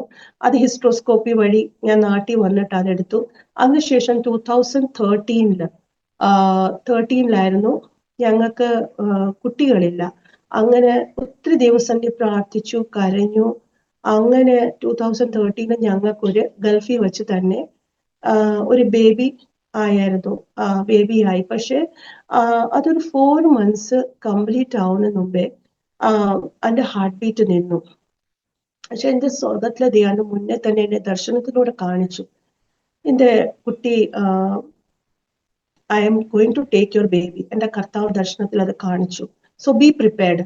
അപ്പം അത് എങ്ങനെ ഉൾക്കൊള്ളാൻ പറ്റും? പക്ഷെ എന്താ പറഞ്ഞ ഞാനത് സ്കാനിങ്ങിന് അവിടെ പോയപ്പോഴാ അവര് പറഞ്ഞു ബേബിക്ക് ഹാർട്ട് ബീറ്റ് ഇല്ലെന്ന്. അത് ഫുൾ എനിക്ക് ബെഡ് റെസ്റ്റ് ആയിരുന്നു ആ സമയത്ത്. എനിക്ക് ആ സമയത്ത് തന്നെ അവിടെ കുറെ സിസ്റ്റേഴ്സ്മാരായിരുന്നു എന്നെ സഹായിക്കുകയൊക്കെ ചെയ്തത്. ബിക്കോസ് ഇത്ര വർഷത്തിന് ശേഷം ഞാൻ ഒരു കൺസീവ് ആവുന്നതുകൊണ്ട് അതിൻ്റെതായിട്ടുള്ള പല കാര്യങ്ങൾ സപ്പോർട്ട് ചെയ്യാൻ അവിടുത്തെ ചർച്ച് മെമ്പേഴ്സ് ഒക്കെ വളരെ സപ്പോർട്ടീവ് ആയിരുന്നു. ഒത്തിരി പേര് ഫുഡെല്ലാം ഉണ്ടാക്കി കൊടുത്തു വിടുകയും എല്ലാം ചെയ്യുകയായിരുന്നു. അങ്ങനെ പക്ഷെ ഫൈനൽ സ്കാനിങ്ങിന് പോയപ്പോഴാ ഹാർട്ട് ബീറ്റ് നിന്നു. ഞാൻ അത്രയും ദിവസം പിടിച്ചത്, പക്ഷെ അവിടെ വെച്ച് ഞാനങ്ങ് പൊട്ടിത്തെറിച്ചു പോയി. ഇത്രയും നാൾ കാത്തിരുന്നിട്ട് നമ്മുടെ കുഞ്ഞ് നഷ്ടപ്പെട്ടല്ലോ എന്നിങ്ങനെ ഓർത്തപ്പോൾ അപ്പം ഡോക്ടർ പറഞ്ഞു ഇത് തന്നെ അങ്ങ് പോകുന്നു, ഡോണ്ട് വറി. പക്ഷെ പപ്പ ആ സമയത്ത് മസ്കറ്റിലായിരുന്നു, അച്ഛൻ്റെ ഫാദർ പറഞ്ഞു ഇല്ല, അനുവിനെ പെട്ടെന്ന് കയറ്റി വിടാൻ പറഞ്ഞു. പക്ഷെ അച്ഛൻ ആ സമയത്ത് വരാൻ പറ്റത്തില്ല. അച്ഛന് വന്നു കഴിഞ്ഞാൽ അച്ഛൻ്റെ ജോലിക്ക് ഭയങ്കര നഷ്ടം, നമുക്ക് ജോലിയും ആവശ്യമാണല്ലോ. അപ്പം ഞാൻ തന്നെ ഒറ്റയ്ക്ക് യാത്ര ചെയ്യുമ്പോഴും ദൈവത്തിന്റെ കരം കൂടി ഇരുന്ന് അറിയാം. നമ്മൾ ഒരാടെ കുഞ്ഞ് നഷ്ടപ്പെട്ട് വയറ്റിൽ അത് ഉണ്ടെന്ന് അറിഞ്ഞുകൊണ്ട് നമ്മൾ ഒറ്റയ്ക്ക് പ്ലെയിൻ യാത്ര ചെയ്യുന്നത് ഇറ്റ്സ് നോട്ട് ഈസി. എന്നെ ഒത്തിരി പേര് വഴക്ക് പറഞ്ഞു, എന്തേലും വഴി വെച്ച് സംഭവിച്ചാൽ എന്തോ ചെയ്യും. പക്ഷെ എൻ്റെ അപ്പൻ എൻ്റെ കൂടെ ഉണ്ടെങ്കിൽ എന്തിനാ ഭയം? എൻ്റെ സ്വർഗത്തിലെ ദൈവം എങ്ങനെ ആ 4 മണിക്കൂർ യാത്ര ചെയ്തു. ബിക്കോസ് ഓൾറെഡി 2 ദിവസമായി കുഞ്ഞ് മരിച്ചിട്ട്. തിരുവനന്തപുരത്ത് ഇറങ്ങി അപ്പോഴത്തേക്കും തന്നെ എൻ്റെ ഓരോ പ്രിയപ്പെട്ടവർ പറഞ്ഞ് ഫേസ് സ്വെല്ല് ആവാൻ തുടങ്ങിയിട്ടുണ്ട്. അങ്ങനെ നേരെ ഞങ്ങൾ വീട്ടിൽ വന്നിട്ട് നേരെ ആശുപത്രിയിലേക്ക് പോയി. ആശുപത്രിയിൽ പോയപ്പോൾ ഡോക്ടർ പറഞ്ഞു ഇത് തന്നെ പോകത്തില്ല, ഇത് DNC ചെയ്യണമെന്ന് പറഞ്ഞു. അങ്ങനെ DNCയിലേക്ക് പിറ്റേ ദിവസത്തേക്ക് അവര് എല്ലാം പ്രിപ്പറേഷൻ ചെയ്തു. DNCയിലേക്ക് കയറ്റി. ആ സമയത്ത് ഭയങ്കരമായിട്ട് ബ്ലീഡ് ചെയ്യാൻ തുടങ്ങി. ഡോക്ടർ പകുതി വെച്ച് നിർത്തി. അതിനുശേഷം പിന്നെ അവർ പ്രൊസീജിയർ കണ്ടിന്യൂ ചെയ്തു. അന്നേരം ആ റൂമിൽ കിടക്കുമ്പോഴും എൻ്റെ സ്വർഗത്തിലെ ദൈവം എനിക്ക് ഞാൻ ഓരോ പ്രയാസത്തിലൂടെ കടന്നു പോകുമ്പോൾ വചനം തന്നെ എൻ്റെ കർത്താവ് ഉറപ്പിക്കുന്നത്. ആ സമയത്ത് എൻ്റെ കർത്താവ് തന്ന വചനമായി യോബിന് കൊടുത്ത വചനം, ദൈവം തന്നു ദൈവം എടുത്തു, ദൈവനാമം മഹത്വപ്പെടട്ടെ. ഇത് സ്വർഗത്തിലെ ദൈവം ഞാൻ അന്ന് എങ്ങനെ പിടിച്ചു നിന്നേന് എൻ്റെ കർത്താവിന് മാത്രം അറിയാം. എന്നെ പതറി പോവാൻ അനുവദിച്ചില്ല. ഞാൻ സത്യം പറഞ്ഞാല് ഞാനൊരു നോൺ ബിലീവർ ആയിരുന്നെങ്കിൽ പക്ഷെ എന്റെ സ്റ്റേജ് എന്തോന്ന് എനിക്ക് പറയാൻ പറ്റത്തില്ല. പക്ഷെ എൻ്റെ സ്വർഗത്തിലെ ദൈവത്തിന്റെ ആ ഒരു ഗ്രേസ് ഉള്ളതുകൊണ്ട് ആ സമയത്ത് ഞാൻ പതറിപ്പോവാതെ എൻ്റെ കർത്താവ് എന്നെ കൂടെ ഉള്ളതുകൊണ്ട് ഞാൻ തളർന്നു പോവാതെ എൻ്റെ കർത്താവ് എന്നെ ഇത്രത്തോളം നടത്തി. അത് എത്ര പറഞ്ഞാലും മതിയാവത്തില്ല. അതുപോലെ അതിനുശേഷം അതിൽ നിന്നൊക്കെ റിക്കവറായി പിന്നെ തിരിച്ച് ഗൾഫിൽ പോയപ്പോൾ ഒരുപാട് അനുഭവം, ഞങ്ങൾ ഒത്തിരി സ്ട്രഗിളിലൂടെ കടന്നു പോയതാണ്. പ്രത്യേകിച്ച് അച്ഛൻ്റെ എൻ്റെ ഒപ്പത്തിൽ തന്നെ എൻ്റെ മിറാക്കിൾസ് അല്ലേ നമ്മൾ ഇത് പറയുന്നത്. അപ്പൊ അതൊരു ടെസ്റ്റിമണിയുടെ ഭാഗമായി എൻ്റെ കർത്താവ് ഒത്തിരി മിറാക്കിൾസ് അവിടെ കാണാൻ ദൈവടെ. ഒരു ദിവസം അച്ഛന് ജോലി സംബന്ധമായി ഭാരപ്പെട്ട് പറഞ്ഞപ്പോ ഇങ്ങനെ കുറച്ച് പ്രോബ്ലംസ് ഉണ്ട്. അപ്പൊ ഞാൻ അന്നേരം അത് കേട്ട് ഞാൻ പിന്നെ ഭാരപ്പെടണ്ട, ഞാൻ അന്നേരം കിച്ചണിൽ ജോലി ചെയ്യുമായിരുന്നു. കിച്ചണിൽ ജോലി ചെയ്യുന്നപ്പോ എന്തോ ആരും എന്നോട് മനസ്സിൽ സംസാരിക്കുന്ന പോലെ പോയിക്കിരുന്ന് പ്രാർത്ഥിക്കാൻ പറഞ്ഞു. അപ്പൊ അങ്ങനെ ഞാൻ റൂമിൽ പോയി. ഞാൻ പറഞ്ഞു ശരിയാ, ഫുഡ് അവിടെ ഇരിക്കട്ടെ, ഞാൻ പോയി പ്രാർത്ഥിച്ചപ്പോ ശരിക്കും ഭയങ്കരമായിട്ട് ദിവസം ഈ വിഷയം വെച്ച് പ്രാർത്ഥിച്ചു. ആ സമയത്ത് അത് കഴിഞ്ഞ് ഫോൺ ചെയ്ത് സംസാരിച്ചപ്പോ ഹസ്ബൻഡ് പറഞ്ഞു, ഒരു കുഴപ്പവും ഇല്ല, ആ ഭാരപ്പെട്ട വിഷയത്തിന്മേൽ കർത്താവ് അതിന് നീക്കുപോക്ക് കാണിച്ചത്. എന്റെ സ്വർഗത്തിലെ ദൈവം അവിടെയും അതുപോലെ തന്നെ വേറൊരു പ്രാവശ്യം ഓഫീസില് അച്ഛനെ റിമൂവ് ചെയ്യണമെന്ന് പറഞ്ഞു. കുറെ പേരെ മീൻസ് എംപ്ലോയ്മെന്റ് റിസർച്ച് നടക്കുന്ന അങ്ങനത്തെ ടൈമിൽ കുറെ പേരെ ഇങ്ങനെ റിമൂവ് ചെയ്യുവാന്ന് പറഞ്ഞു. ആ സമയത്ത് ഒരാളിനെ കൊണ്ടുവന്നു. അപ്പൊ ഞാനൊരു ഷെയറിംഗ് താമസിക്കും, എന്റെ കൂടെ വേറൊരു കൊച്ചുകൊണ്ട്. ഞാൻ പറഞ്ഞപ്പോ നമുക്ക് ഒരുമിച്ച് ഇന്ന് പ്രാർത്ഥിക്കാം ഈ വിഷയം വെച്ച്. ദൈവാത്മാവ് പറയുന്ന സമയം അന്ന് നമ്മൾ ഒന്നിപ്പിച്ച് പ്രാർത്ഥിച്ചു. അപ്പൊ ആ പ്രാർത്ഥിച്ച സമയത്തും സ്വർഗത്തിലെ ദൈവം ശരിക്കും ആ ഒരു ടൈം എന്ന് പറയുമ്പോ എനിക്കറിയത്തില്ല, ഒരു തീ ഇറങ്ങി വന്ന് സംസാരിക്കുന്ന പോലെയായിരുന്നു അന്യഭാഷയിൽ ഇന്ന് ആരാധിച്ചത്. ആരാധിച്ചു കഴിഞ്ഞ് ഞാൻ ഇതുപോലെ ഫോൺ ചെയ്തപ്പോ പറഞ്ഞു, ആ വന്ന ആളിന് പോലും അറിയത്തില്ല എന്തിനാ വന്നേന്ന്. ചുമ്മാതെ ചുറ്റിക്കറങ്ങി ഇങ്ങനെ എല്ലായിടത്തും ഒന്ന് നോക്കിക്കണ്ട് പുള്ളിക്കാരന് പോയി. സ്വർഗത്തെ ദൈവം ആ മനുഷ്യന്റെ ആ വന്ന പ്ലാനിനെ കർത്താവ് ഇറേസ് ചെയ്ത് കളഞ്ഞ് ആ ഹൃദയത്തിൽ ആ ഒരു മൈൻഡിന് തന്നെ. അങ്ങനെ സ്വർഗത്തെ ദൈവം അവിടെ വലിയൊരു മിറാക്കിൾ ചെയ്തു. പിന്നെ അവിടെ പല കാര്യങ്ങൾ, പിന്നെ ഒരു എതിർപ്പായിട്ടിരുന്ന ഒരു ഉദ്യോഗസ്ഥൻ ഉണ്ടായിരുന്നു, സജിച്ചനോട്. അപ്പൊ ഞങ്ങൾക്ക് ഒരു പ്രെയർ ഗ്രൂപ്പ് ഉണ്ടായിരുന്നു അവിടെ. എനിക്ക് കുറച്ച് സ്പിരിച്വൽ മെന്റേഴ്സിനെ കർത്താവ് അവിടെ ദാനമായി തന്നു. ഒന്ന് മേരിക്കുട്ടി മാമ, ഒന്ന് ജെസ്സി മാമ, ഇവരൊക്കെ നല്ല സ്പിരിച്വൽ മെന്റേഴ്സ് ആയിരുന്നു. അപ്പൊ ഒരു മേരിക്കുട്ടി മാമ എല്ലാം മണ്ടേ ഞാൻ അവരുടെ ഒരു പ്രെയർ ഗ്രൂപ്പിൽ പോവായിരുന്നു. ആ പ്രെയർ ഗ്രൂപ്പിൽ പോകുമ്പോൾ ഈ അമ്മാമ എന്നോട് പറഞ്ഞു, മോളെ ഒരു കാര്യം ചെയ്യുക, നമ്മളോട് എതിർക്കുന്നവര്, നമ്മളോട് കയ്പ് കാണിക്കുന്നവർക്ക് വേണ്ടി ശക്തമായി പ്രാർത്ഥിക്കാൻ തുടങ്ങുമെന്ന് പറഞ്ഞു. അപ്പം ഞാൻ ആദ്യം കേട്ടപ്പോ നമുക്ക് എല്ലാവർക്കും ഒരു പ്രയാസം തോന്നുമല്ലോ, ബിക്കോസ് ആ സമയത്ത് ഞാനൊന്നും അത്ര സ്പിരിച്വലി സ്ട്രോങ് ആയിട്ടുള്ള ഒരു വ്യക്തിയല്ല. അപ്പം ഞാൻ പറഞ്ഞു ഓക്കെ അമ്മാമേ. അപ്പൊ ആ പ്രെയർ ഗ്രൂപ്പിൽ ശക്തമായി പ്രാർത്ഥിക്കാൻ തുടങ്ങിയപ്പോ വിത്തിൻ 1 വീക്ക് ഈ എതിർപ്പായിരുന്ന മനുഷ്യന് ഇങ്ങോട്ട് പറയാൻ, നിങ്ങൾ പ്രാർത്ഥിക്കുന്നവരല്ലേ, എനിക്ക് ഇന്ന വിഷയങ്ങളോ, നിങ്ങൾ പ്രാർത്ഥിക്കണം എന്ന് പറഞ്ഞു. എന്റെ സ്വർഗത്തിലെ ദൈവം ആ ഹൃദയത്തെ തൊട്ടു, അത്ഭുതം അവിടെ ചെയ്തു. അങ്ങനെ കർത്താവ് 2017 ഞാൻ എന്റെ റെസിഡൻസ് വിസ എല്ലാം തീർത്തിട്ട് ഞാനിങ്ങനെ നാട്ടിൽ പോരുന്നു. അവിടെ ഒക്കെ ആയിരുന്നു. അപ്പൊ എന്റെ സ്വർഗത്തിലെ ദൈവം എത്രത്തോളം ഞങ്ങളെ വഴി നടത്തിയെന്ന് പറഞ്ഞാൽ അത് അത്രത്തോളം ഞങ്ങൾക്ക് മതിയാവത്തില്ല. അത്ഭുതമായ രീതിയിലാണ് സ്വർഗത്തിലെ ദൈവം വഴി നടത്തിയത്. 2024 അതിന് മുന്നിൽ ഞാൻ കുറച്ച് ട്രീറ്റ്മെന്റിലൂടെ എനിക്ക് ചില ഹോർമോണൽ പ്രശ്നങ്ങൾ എന്റെ ശരീരത്ത് തുടങ്ങിയായിരുന്നു. അപ്പം PCOS ആ പ്രോബ്ലം തുടങ്ങിയത്. അപ്പം പല വിധമായിട്ട് അറിയാമല്ലോ, അതിന്റെ ബുദ്ധിമുട്ടുകൾക്കൊക്കെ ഭയങ്കരമാണ്.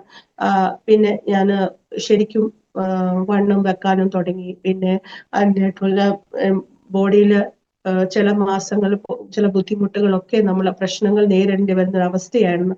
അപ്പൊ അങ്ങനെ ഞാൻ ഇവിടെ നമ്മുടെ അടുത്ത് തന്നെ ഒരു ആശുപത്രി ഉണ്ട്, അവിടെ കാണിച്ചുകൊണ്ടിരിക്കുന്നത്. പക്ഷെ അവർ 1.5 വർഷം എന്നെ ഭയങ്കരമായിട്ട് അങ്ങ് മരുന്ന് തന്നവർ.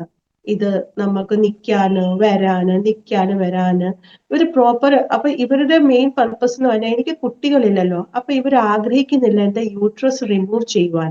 അപ്പൊ അവര് ആഗ്രഹിക്കുന്ന ഇത്ര വയസ്സായാലും ഒരു കുഞ്ഞാകട്ടെ, അവരുടെ മനസ്സിന്റെ കൺസേൺ അതായിരുന്നു. പക്ഷെ ഇതെല്ലാം എന്റെ ബോഡിയിൽ അത് റിവേഴ്സ് എഫക്ട് ചെയ്യുന്ന അത് അവർ ചിന്തിക്കുന്നില്ല. അങ്ങനെ എന്തായാലും ഇത് പിന്നെ ഓവറിയിൽ സിസ്റ്റ് ആയപ്പോ എല്ലാവരും എന്നെ വഴക്ക് പറഞ്ഞു, ഇനി വെച്ചോണ്ടിരിക്കേണ്ട കാര്യമില്ല, വേറെ എവിടെയെങ്കിലും സെക്കൻഡ് ഒപ്പീനിയന് പോകാൻ പറഞ്ഞു. അങ്ങനെ ഞാൻ നേരത്തെ എന്റെ ഈ DNCയും സിസ്റ്റം ഒക്കെ ചെയ്ത് ആ ഡോക്ടറിന്റെ അടുക്കി തന്നെ പോയി. അപ്പൊ ആ ഡോക്ടർ പറഞ്ഞു, ഫീബയുടെ കണ്ടീഷൻ എന്ന് പറയുമ്പോൾ മേജർ സർജറി വയറി കഴിഞ്ഞതാണ്, ഒരുമാതിരിയുള്ള ഡോക്ടേഴ്സിനെ ഹാൻഡിൽ ചെയ്യാൻ പറ്റത്തില്ല, അതുകൊണ്ട് അതേപോലുള്ള ഇച്ചിരി നല്ല ആശുപത്രി പോയാലേ ഫീബയുടെ കേസ് ഹാൻഡിൽ ചെയ്യാൻ പറ്റത്തുള്ളൂ. അങ്ങനെ ആ പുള്ളിക്കാരന്റെ സജഷനിൽ തന്നെ ഞങ്ങൾ പിന്നെ എറണാകുളത്തുള്ള ഒരു വലിയൊരു ആശുപത്രിയിൽ ഞങ്ങൾ പോയി. അവിടെ പോയി കണ്ടു.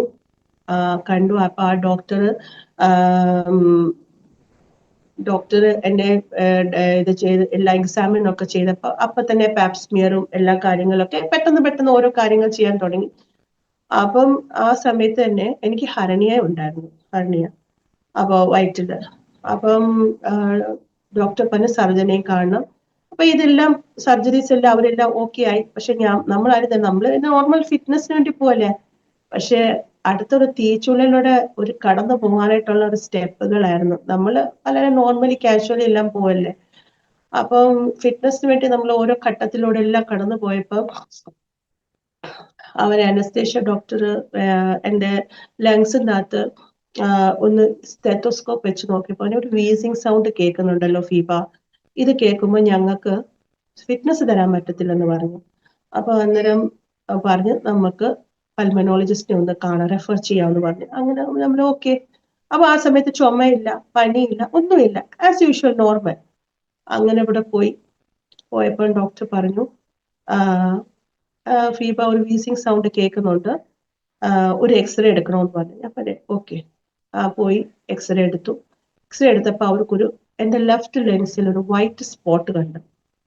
അപ്പൊ അവർക്കറിയണം ഫീബ ഒരു വൈറ്റ് സ്പോട്ട് കാണുന്നുണ്ട്, എന്തുവാ ഇത് ഞങ്ങൾക്കൊന്ന് അറിയണം, we have to examine deeply എന്ന് പറഞ്ഞു. Okay, go for C T എന്ന് പറഞ്ഞു. നമുക്കൊരു സി ടി ചെയ്യാമെന്ന് പറഞ്ഞു. പ്ലെയിൻ സി ടി ആണേ. അപ്പം ഞാൻ പറഞ്ഞു ഓക്കെ, പ്ലെയിൻ സി ടി ചെയ്യാം. അങ്ങനെ അപ്പൊ നമ്മൾ എന്തോത്തിനാ പോയത്, നമ്മൾ എന്തോ അവിടുന്ന് അടുത്ത ഒരു ഘട്ടത്തിലേക്ക് ഇങ്ങനെ പോയിക്കൊണ്ടിരിക്കുക. അപ്പൊ പ്ലെയിൻ സി ടി ചെയ്തു. പ്ലെയിൻ സി ടി ചെയ്തപ്പോ അവർ പറഞ്ഞു, അവരുടെ ഭാഷയിൽ പറയുമ്പോൾ ലീഷൻ ഉണ്ട്, ഒരു ട്യൂമർ എന്ന് പറയാം, ലെഫ്റ്റ് ലങ്സിലുണ്ടെന്ന് അവർ പറഞ്ഞു. ഇത് കേട്ടപ്പോ സിസ്റ്ററെ എനിക്ക് സഹിക്കാൻ പറ്റിയില്ല. ഞാൻ പറഞ്ഞത് ഒട്ടും എക്സ്പെക്ട് ചെയ്തല്ല ഇത് എന്തുവാ ഇത് പോകുന്നത്. അവര് പറഞ്ഞു നമുക്ക് ഇതിന്റെ ബയോപ്സി എടുക്കണമെന്ന്. അപ്പൊ ലങ്സിന്റെ ബയോപ്സി എടുക്കുന്നതെന്ന് പറഞ്ഞാലും അത് ഇച്ചിരി ക്രൂഷ്യലാണ്. അതിനകത്ത് ഒത്തിരി നമുക്ക് പ്രയാസമുണ്ട്. ബിക്കോസ് നീഡിൽ പ്രിക്ക് ചെയ്യുമല്ലേ, അത് ലങ്സിനെ ചെയ്യാൻ പാടില്ല, അങ്ങനെ ഒത്തിരി കാര്യങ്ങൾ അതിനകത്തും ഉണ്ട്. ജസ്റ്റ് ലൈക്ക് ഒരു ഓപ്പറേഷന് നമുക്കൊരു സിഗ്നേച്ചർ ചെയ്യുന്ന മാതിരി ഇതിനകത്ത് കുറെ പേപ്പർ വർക്കുകൾ കാര്യങ്ങളുണ്ട്. ബിക്കോസ് അവർ ഉത്തരവാദിത്വം എടുക്കത്തില്ല എന്ത് സംഭവിച്ചാലും. അപ്പൊ ഞാൻ പെട്ടെന്ന് ഈ സി ടി ഗൈഡഡ് ബയോപ്സി ചെയ്യണമെന്ന് പറഞ്ഞപ്പോ മനസ്സൊത്തിരി ഭാരപ്പെട്ടു.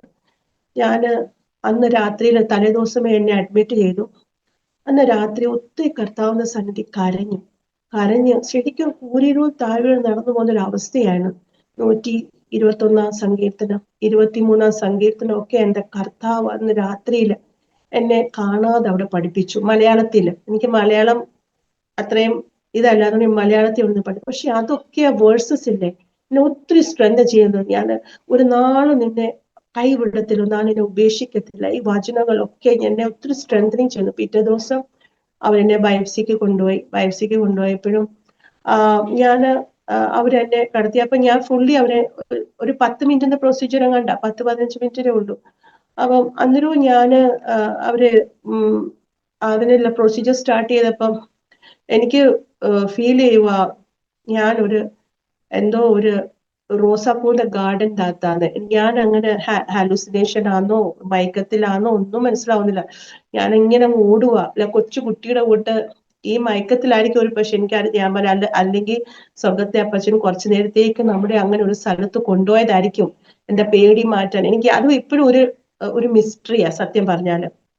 എനിവേ ആ ഗൈഡഡ് ബയോപ്സി ഒക്കെ കോംപ്ലിക്കേഷൻ ഒന്നും വരാതെ സ്വർഗത്തിലെ അപ്പച്ചൻ അതെല്ലാം അത്ഭുതമായി അതിശയമായ എല്ലാ കർത്താപ്പച്ചൻ അവിടെ നന്നായി കൈകാര്യം ചെയ്തു.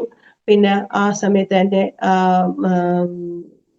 പിന്നെ 2 ദിവസം കഴിഞ്ഞിട്ട് അനന്തര റിപ്പോർട്ട് വന്ന് ഞങ്ങൾ പോയി.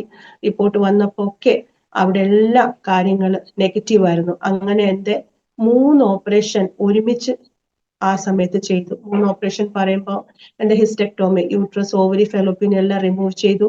പിന്നെ എന്റെ അന്ന് ഓപ്പറേഷൻ ചെയ്തതിന്റെ അഡീഷൻസ് ഉണ്ട്. അഡീഷൻസ് എന്ന് പറയുമ്പോൾ കുടലെല്ലാം ഒരു വലയ്ക്കകത്ത് കിടക്കുന്ന ഒരു ഇതാ. ആ വലയെല്ലാം എടുത്ത് മാറ്റണം. ബിക്കോസ് അതെല്ലാം ഇങ്ങനെ കുടുങ്ങി. പിന്നെ എന്റെ ഓർഗൻസ് എല്ലാം സാധാരണ കൂടുതൽ ഇത്ര മേജർ സർജറി കഴിയുമ്പോൾ ഈ ഓർഗൻസ് എല്ലാം തമ്മി ഒട്ടും. അപ്പൊ അതിനൊന്നും ചെയ്യാൻ പറ്റത്തില്ല. പക്ഷെ അതിന് വല മൂടി കിടക്കുന്ന അതിന്റെ അഡീഷൻസ് അതെല്ലാം മാറ്റി. അത് ഗ്യാസ്ട്രോക്കാരാ മാറ്റിയത്. പിന്നെ ഹരണിക്ക് മെഷ് ഇട്ടു. അത് ജനറൽ സർജനാ. അങ്ങനെ ഒരു 8 മണിക്ക് കയറ്റിയത് 2 മണി വരെ നീണ്ട ഒരു ഓപ്പറേഷൻ ആയിരുന്നു. 3 സർജറീസും ബൈ ഗോഡ്സ് ഗ്രേസ് എല്ലാം ലാപ്രോസ്കോപ്പിക് വഴിയായിരുന്നു. ഒരു 7 കീ ഹോൾ ഇട്ടെന്ന് തോന്നുന്നു.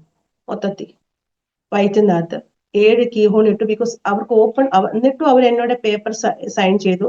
എന്തേലും ആവശ്യം ഉണ്ടെങ്കിൽ വയർ ഓപ്പൺ ചെയ്യുമെന്ന് പറഞ്ഞു. ഞാൻ വിചാരിച്ച കർത്താവെ, ഓൾറെഡി അന്നത്തെ 2003 ഒന്ന് വയർ ഓപ്പൺ ചെയ്തതാ. പക്ഷെ ഇവരാരും ആഗ്രഹിക്കത്തില്ല എന്റെ വയർ ഓപ്പൺ ചെയ്ത്. ബിക്കോസ് ഭയങ്കര കോംപ്ലിക്കേഷൻ ഉണ്ട്. അതുകൊണ്ട് അങ്ങനെ 3 സർജറിയും ബൈ ഗോഡ്സ് ഗ്രേസ് എല്ലാം കർത്താവ് അത്ഭുതമായി, അതിശയമായി, അവിടെയൊക്കെ എന്റെ കർത്താവിന്റെ സാന്നിധ്യം എനിക്ക് രുചിച്ചറിയുവാൻ ഇടയായി. ഞാൻ കർത്താവിനോട് ഒരു കാര്യം പ്രാർത്ഥിച്ചു. ഞാൻ മെന്റലി പ്രിപ്പയർഡ് അല്ലായിരുന്നു ആക്ച്വലി എന്റെ ഹിസ്റ്റക്ടോമിക്ക്, യൂട്രസ് ഓവറിക്ക്. എനിക്ക് ഒരു ലാസ്റ്റ് മൂമെന്റ് വരെ എനിക്കൊരു വിശ്വാസം ഉണ്ടായിരുന്നു ദാറ്റ് ഞങ്ങളൊരു പേരൻസ് ആവുന്നു. ബിക്കോസ് അനേക വാഗ്ദത്തങ്ങളൊക്കെ ഉണ്ടായിരുന്നു.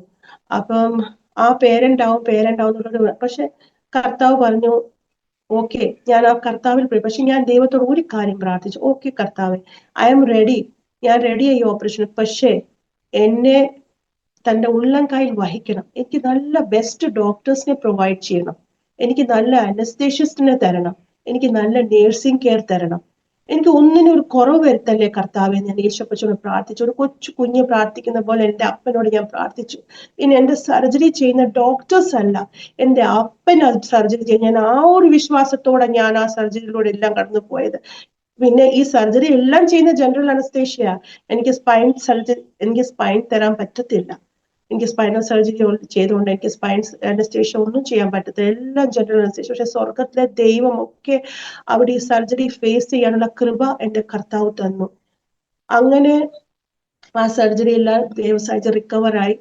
പക്ഷെ എല്ലാത്തിനും ഫോളോ അപ്പിനൊക്കെ പോയി. അങ്ങനെ ഒരു വർഷം കംപ്ലീറ്റ് ആയില്ല. 2025 എന്റെ ലെഫ്റ്റ് കണ്ണ് പെട്ടെന്ന് വിഷന് പ്രോബ്ലമായി. വിഷൻ കുറഞ്ഞങ്ങ് ലെഫ്റ്റ് ആയിട്ട്. കുറഞ്ഞപ്പം ഞാൻ ആദ്യം ഒരിടത്ത് ഒപ്പീനിയന് പോയി. അവിടെ കൺസൾട്ട് ചെയ്തു ഡോക്ടറിനോട്. കൺസൾട്ട് ചെയ്തപ്പോൾ ഡോക്ടർ പറഞ്ഞു ആൻജിയോഗ്രാം എടുക്കണമെന്ന് പറഞ്ഞു കണ്ണില്. അത് കഴിഞ്ഞിട്ട് സെക്കൻഡ് ഡോക്ടറിന്റെ അടുക്കി പോയി. സെക്കൻഡ് ഡോക്ടർ നമ്മുടെ കൊല്ലത്തുള്ള ഡോക്ടറിന്റെ അടുക്കി പോയപ്പോൾ പറയാ, ഫീബ, ഇത് കൺ റിലേറ്റഡ് പ്രോബ്ലം അല്ല, something is wrong with your body, അങ്ങനെ പറഞ്ഞു. ഞാൻ പറഞ്ഞു ഇനി എന്തോ ആയിരിക്കും. അപ്പൊ ഞങ്ങൾ മൂന്നാമത് അരവിന്ദ് ഹോസ്പിറ്റൽ അറിയാതിരിക്കും, കോയമ്പത്തൂരിലുള്ള വലിയൊരു ആശുപത്രിയാണ്, കണ്ണാശുപത്രി. കോയമ്പത്തൂർ അല്ല, സോറി, ഇവിടെ തമിഴ്നാട്ടിലെ ഒരു ആശുപത്രി, മധുരയില് കണ്ണാശുപത്രിയിൽ പോയി. അങ്ങനെ ആശുപത്രിയിൽ പോയി. അവിടെ ഡോക്ടേഴ്സ് കണ്ടു, 7-8 ഡോക്ടേഴ്സ് കണ്ടു. അപ്പൊ എന്റെ പഴയ ഹിസ്റ്ററി ഇല്ല, ഞാൻ പോകുമ്പോൾ കൊണ്ടുപോകും. അപ്പൊ കൊണ്ടുപോയപ്പം അവര് പറഞ്ഞു, ഫീബ, ഒരു കാര്യം ചെയ്യുക, ഇത് ബോഡി റിലേറ്റഡ് സംതിങ് റോങ് ആ, ഒരു 3 CT എടുക്കണമെന്ന് പറഞ്ഞു. അങ്ങനെ 2 CT, ഒരു MRI എടുത്തു. അങ്ങനെ CT MRI എടുത്തപ്പം ബോഡിക്കകത്ത് ഭയങ്കര പ്രശ്നങ്ങളാ. പല സ്ഥലത്ത് ലീഷൻസാ അവർക്ക് കാണുന്നത്. ലങ്സ് ട്യൂമർ, ലിവറില്, വയറില്, അങ്ങനെ പലത് കാണും. അപ്പം അവരെന്നെ വിളിച്ചിട്ട് കാര്യം പറഞ്ഞു. ഞാന് ഇത് കേട്ടത് മാത്രം എനിക്ക് ഓർമ്മയുണ്ട്. ഞാൻ അത് ഗ്രാസ്പ് ചെയ്തത് എനിക്ക് ഒട്ടും പറ്റുന്നില്ലായിരുന്നു. ബിക്കോസ് എനിക്ക് ഹോസ്പിറ്റലാ.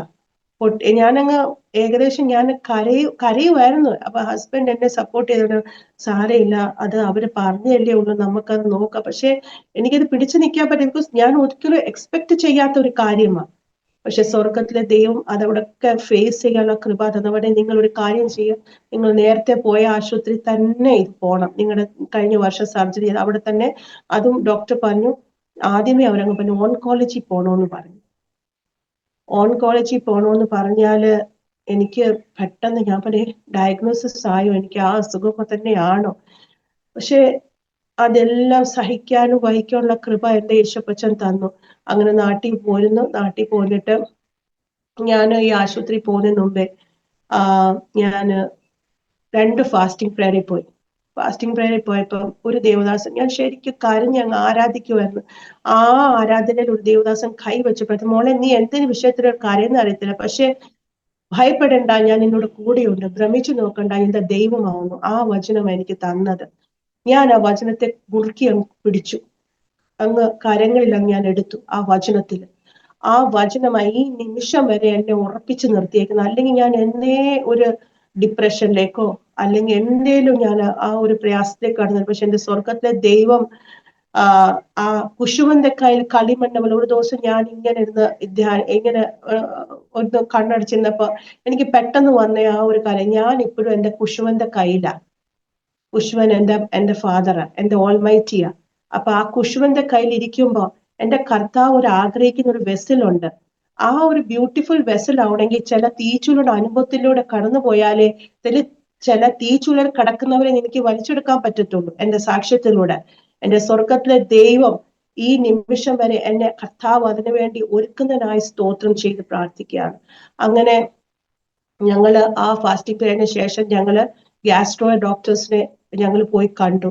അപ്പൊ ആ ഡോക്ടർ പഴയ മധുരയിലെ റിപ്പോർട്ടൊക്കെ കണ്ടിട്ട് പറഞ്ഞു, ഇമേജസ് ആർ നോട്ട് ക്ലിയർ, ഞങ്ങൾക്ക് ഇത് കുറച്ചുകൂടെ ക്ലിയർ ആവണം. അപ്പൊ ഒരു കാര്യം ചെയ്യും, നമുക്ക് പെറ്റ് സ്കാൻ ചെയ്യാവുന്നു. പെറ്റ് സ്കാൻ ചെയ്യാവുന്ന ഡോക്ടർ പറഞ്ഞു. പെറ്റ് സി ടി കോൺട്രാസ്റ്റ് രണ്ടും ചെയ്യാവുന്നതാണ്. അപ്പൊ ഞാനൊരു നേഴ്സായാലും ഞാൻ ആക്ച്വലി ക്യാൻസർ പേഷ്യൻസിനെയോ അല്ലെങ്കിൽ അങ്ങനെയൊന്നും അന്നത്തെ കാലത്തൊന്നും ഇല്ലായിരുന്നു. പെറ്റ് സി ടി കേട്ടിട്ടേ ഉള്ളൂ. പിന്നെ ന്യൂക്ലിയർ മെഡിസിന്റെ അവിടെ പോയിട്ടുണ്ട്, നമ്മൾ പേഷ്യന്റിനെ കൊണ്ട് പോയിട്ടുണ്ട്. അങ്ങനെ അവിടെ അകത്തെന്തോ നടക്കും നമുക്ക് അറിയത്തില്ല. ആകെ പാടെ മനസ്സങ്ങ് ഭാരപ്പെട്ട് പ്രയാസപ്പെട്ട് ഒത്തിരി മനസ്സങ്ങ് ഇടിഞ്ഞു പോയൊരവസ്ഥയാണ് പറയാം. പക്ഷെ അവിടെ ഒക്കെ എപ്പം മനസ്സിടിയുന്ന വചനത്തിലൂടെ ഞാൻ എന്റെ മനസ്സ് ഉറപ്പിക്കുക ചെയ്യുന്നത്.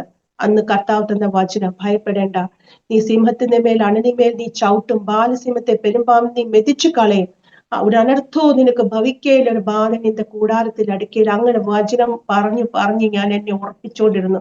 അങ്ങനെ അവിടെ ആ പെറ്റ് സീറ്റയുടെ ദിവസം വന്നു, ഡേറ്റ് ഒക്കെ എടുത്ത് അന്ന് വെളിയിൽ ഇരിക്കുമ്പോ എന്റെ അവിടെ ഞാൻ അറിയുന്നില്ല, ഒരു സഹോദരി എന്നെ കണ്ട് ഒത്തിരി ഒരു പുഞ്ചിരി ചിരിക്കുന്നുണ്ടായിരുന്നു.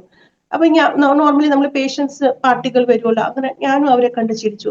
പക്ഷെ എന്തോ അമ്മക്ക് അവരെ പേഴ്സണലി അറിയത്തില്ല, അവർക്ക് എന്നെ അറിയത്തില്ല. അങ്ങനെ അവരെന്നെ കണ്ട് ചിരിച്ചപ്പോ പേര് വിളിച്ചു, ഫീബ, പിന്നെ അവരുടെ പേര് അനീത, പിന്നെ വേറൊരാൾ, മൂന്ന് പേര് വെച്ച് വിളിച്ചുകൊണ്ടിരിക്കുക. അപ്പൊ ഞാന് അവരോട് അപ്പൊ എന്നെ അവിടുത്തെ മുഖത്ത് നോക്കി പറയാം. അപ്പൊ അതിന് മുന്നേ ഞാൻ കർത്താവിനോട് പ്രാർത്ഥിച്ചായിരുന്നു, കർത്താപ്പച്ച ഞാൻ പെറ്റ് സിറ്റിക്ക് പോവാണ്, തന്റെ ദൂതന്മാരെ അവിടെ കൽപ്പിക്കണേ, എനിക്ക് ഭയമുണ്ട്, എനിക്ക് അറിയത്തില്ല ഇത് എന്തുവാ.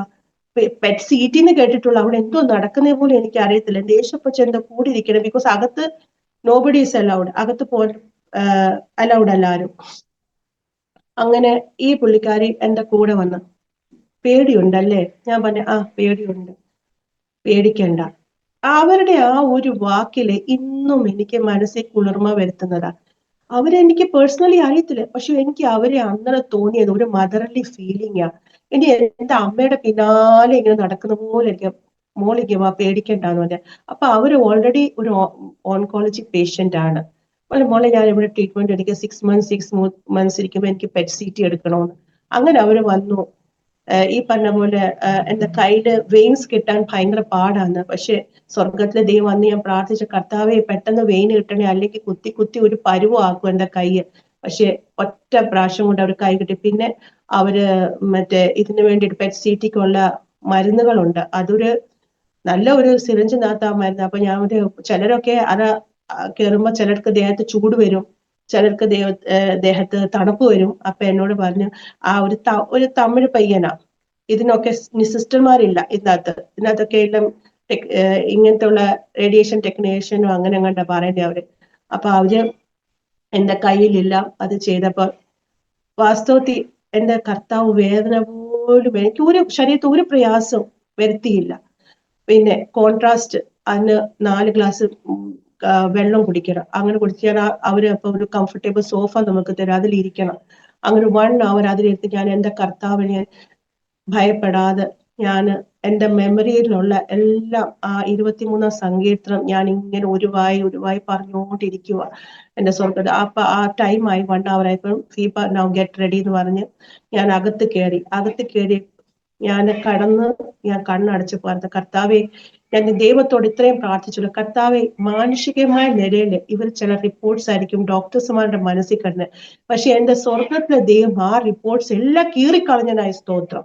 എല്ലാ റിപ്പോർട്ട്സ് കീഴിക്കാരനായി സ്തോത്രം. എന്റെ സ്വർഗത്തിലെ ദൈവം ഒരു റിപ്പോർട്ട് ഉണ്ടാക്കിയിട്ടുണ്ട്, അത് വരും. അത് നിശ്ചയം ആ റിപ്പോർട്ടായിരിക്കും വരാൻ പോകുന്നത്. ഞാൻ വിശ്വാസത്തോടെ അവിടെ പ്രാർത്ഥിച്ചു കിടന്നു. അങ്ങനെ പിന്നെ അത് കഴിഞ്ഞിട്ട് ഞങ്ങൾ 1 hour വെയിറ്റ് ചെയ്തു. അപ്പോഴത്തേക്കും കുറെ പേരുടെ ഇമേജസ് ക്ലിയർ അല്ലെന്ന് പറഞ്ഞ് ഇവരെല്ലാം രണ്ടാമത് പെറ്റ് സിറ്റിക്ക് ചെയ്യുക. ഞാൻ അവിടെ വെച്ച് പ്രാർത്ഥിച്ചു, കർത്താപ്പച്ച നമ്മൾ എപ്പോഴും പ്രാർത്ഥിച്ചില്ല നമ്മൾ മറ്റുള്ളവർക്ക് ഒരു അനുഗ്രഹമാണോന്ന്. അപ്പൊ ഞാൻ എനിക്ക് വേണ്ടിയും പ്രാർത്ഥിച്ചു. ഞങ്ങളായിരുന്നു ലാസ്റ്റ്. ആ അനിത ആന്റിക്ക് വേണ്ടി പ്രാർത്ഥിച്ചു, കർത്താവേ ഞങ്ങൾ 2 പേരുടെ ഇമേജസ് ക്ലിയർ ആയിരിക്കണമേ, ഇനി രണ്ടാമത് ഈ സീറ്റിക്കകത്ത് കയറേണ്ടി വരല്ലേ എന്ന് ശക്തമായി പ്രാർത്ഥിച്ചു. കർത്താവ് അത് കേട്ടു. സ്വർഗത്തിലെ ദൈവം അത് കേട്ടിട്ട് പറഞ്ഞു, നിങ്ങളുടെ ഇമേജസ് ക്ലിയർ ആയി, ഇനി വരണ്ടാന്ന്. അങ്ങനെ അവിടുന്ന് എന്റെ സ്വർഗത്തെ ദൈവം അവിടുന്ന് മാറ്റി. അത് കഴിഞ്ഞിട്ട് ഞങ്ങൾ റിപ്പോർട്ട്സിന് വേണ്ടി വെയിറ്റ് ചെയ്ത് അത് എനിക്ക് തോന്നുന്നു 2, 3, 4 ദിവസം കഴിഞ്ഞായിരുന്നു. അങ്ങനെ 3-4 ദിവസം കഴിഞ്ഞ് ഞങ്ങൾ ആ റിപ്പോർട്ട്സിന് വേണ്ടി പോയപ്പോൾ ആ സ്വർഗത്തിലെ ദൈവം ഈ പറഞ്ഞതുപോലെ തന്നെ എന്റെ സ്വർഗത്തിലെ അപ്പച്ചനാണ് റിപ്പോർട്ട് ഉണ്ടാക്കിയത്. അവരുടെ റിപ്പോർട്ട്സ് എല്ലാം അവരുടെ മനസ്സിൽ പല റിപ്പോർട്ട്സ് ഉണ്ടായിരുന്നു. അപ്പൊ അവർ പറഞ്ഞത് ലങ്സിൽ സിവിയർ ഇൻഫെക്ഷൻ ആയി കവക്കെട്ട് നിന്ന്. അപ്പൊ ലങ്സിനെ എഫക്ട് ചെയ്തേക്കുന്നത് അതിലൂടെ ഇത് മൊത്തം. അപ്പൊ പിന്നെ ഞങ്ങൾക്ക് ബയോപ്സി ചെയ്യണമെന്ന് പറഞ്ഞു. അപ്പം ബയോപ്സി ചെയ്യണമെന്ന് പറഞ്ഞപ്പോ അവർ പറഞ്ഞു നമുക്ക് നോർമൽ ബയോപ്സി ആദ്യം ചെയ്യാമെന്ന് പറഞ്ഞു. അങ്ങനെ അവര് ബയോപ്സിക്ക് വേണ്ടിയിട്ട് എല്ലാ കാര്യങ്ങൾ പ്രൊസീജിയേഴ്സ് എല്ലാം. അപ്പം എന്നെ റൂമിലൊക്കെ കൊണ്ടുപോയപ്പോ ഞാൻ എന്നെ അവിടെ കടത്തി ഒരു ചെറിയ ഒരു പ്രൊസീജിയർ ടേബിൾ. അപ്പൊ ഞാൻ നിങ്ങൾ എന്നെ മയക്കത്തില്ലേ അല്ല ഇത് അപ്പൊ നിങ്ങൾ പോകുന്ന വരുമൊക്കെ എനിക്ക് കാണാൻ പറ്റുമോ? കാണാൻ പറ്റുമെന്ന് പറഞ്ഞു. എനിക്കിത് കേട്ടപ്പോ തന്നെ എനിക്ക് ആകെപ്പാടെ എന്റെ കർത്താവേ, ഞാൻ അവിടെ നിന്ന് മനസ്സുകൊണ്ട് കർത്താവിനോട് കാര്യം, കർത്താപ്പച്ച ഇതുവരെ ഞാൻ മയങ്ങിയിട്ടാ എല്ലാ കാര്യങ്ങളും ഞാൻ ഒന്നും അറിഞ്ഞിട്ടില്ല, പക്ഷെ ഇത് മയക്കാതെ ഇവര് നോർമൽ ലോക്കൽ അനസ്തേഷ്യ മാത്രമേ തരത്തുള്ളൂ. അപ്പൊ ഞാൻ എങ്ങനാ? അങ്ങനെ അവര് ആ സമയത്ത് അൾട്രാസൗണ്ട് ചെയ്തപ്പോ അവർക്ക് എന്തോ ക്ലിയർ ഫ്ലൂയിഡ് ആയിട്ട് അവർക്ക് കാണാൻ പറ്റുന്നുണ്ട്, അത് സിസ്റ്റായിട്ട് കാണാൻ പറ്റുന്നില്ല. അപ്പൊ അവര് പറഞ്ഞു ബയോപ്സി ക്യാൻസർ, നോർമൽ ബയോപ്സി ചെയ്യാൻ പറ്റത്തില്ല.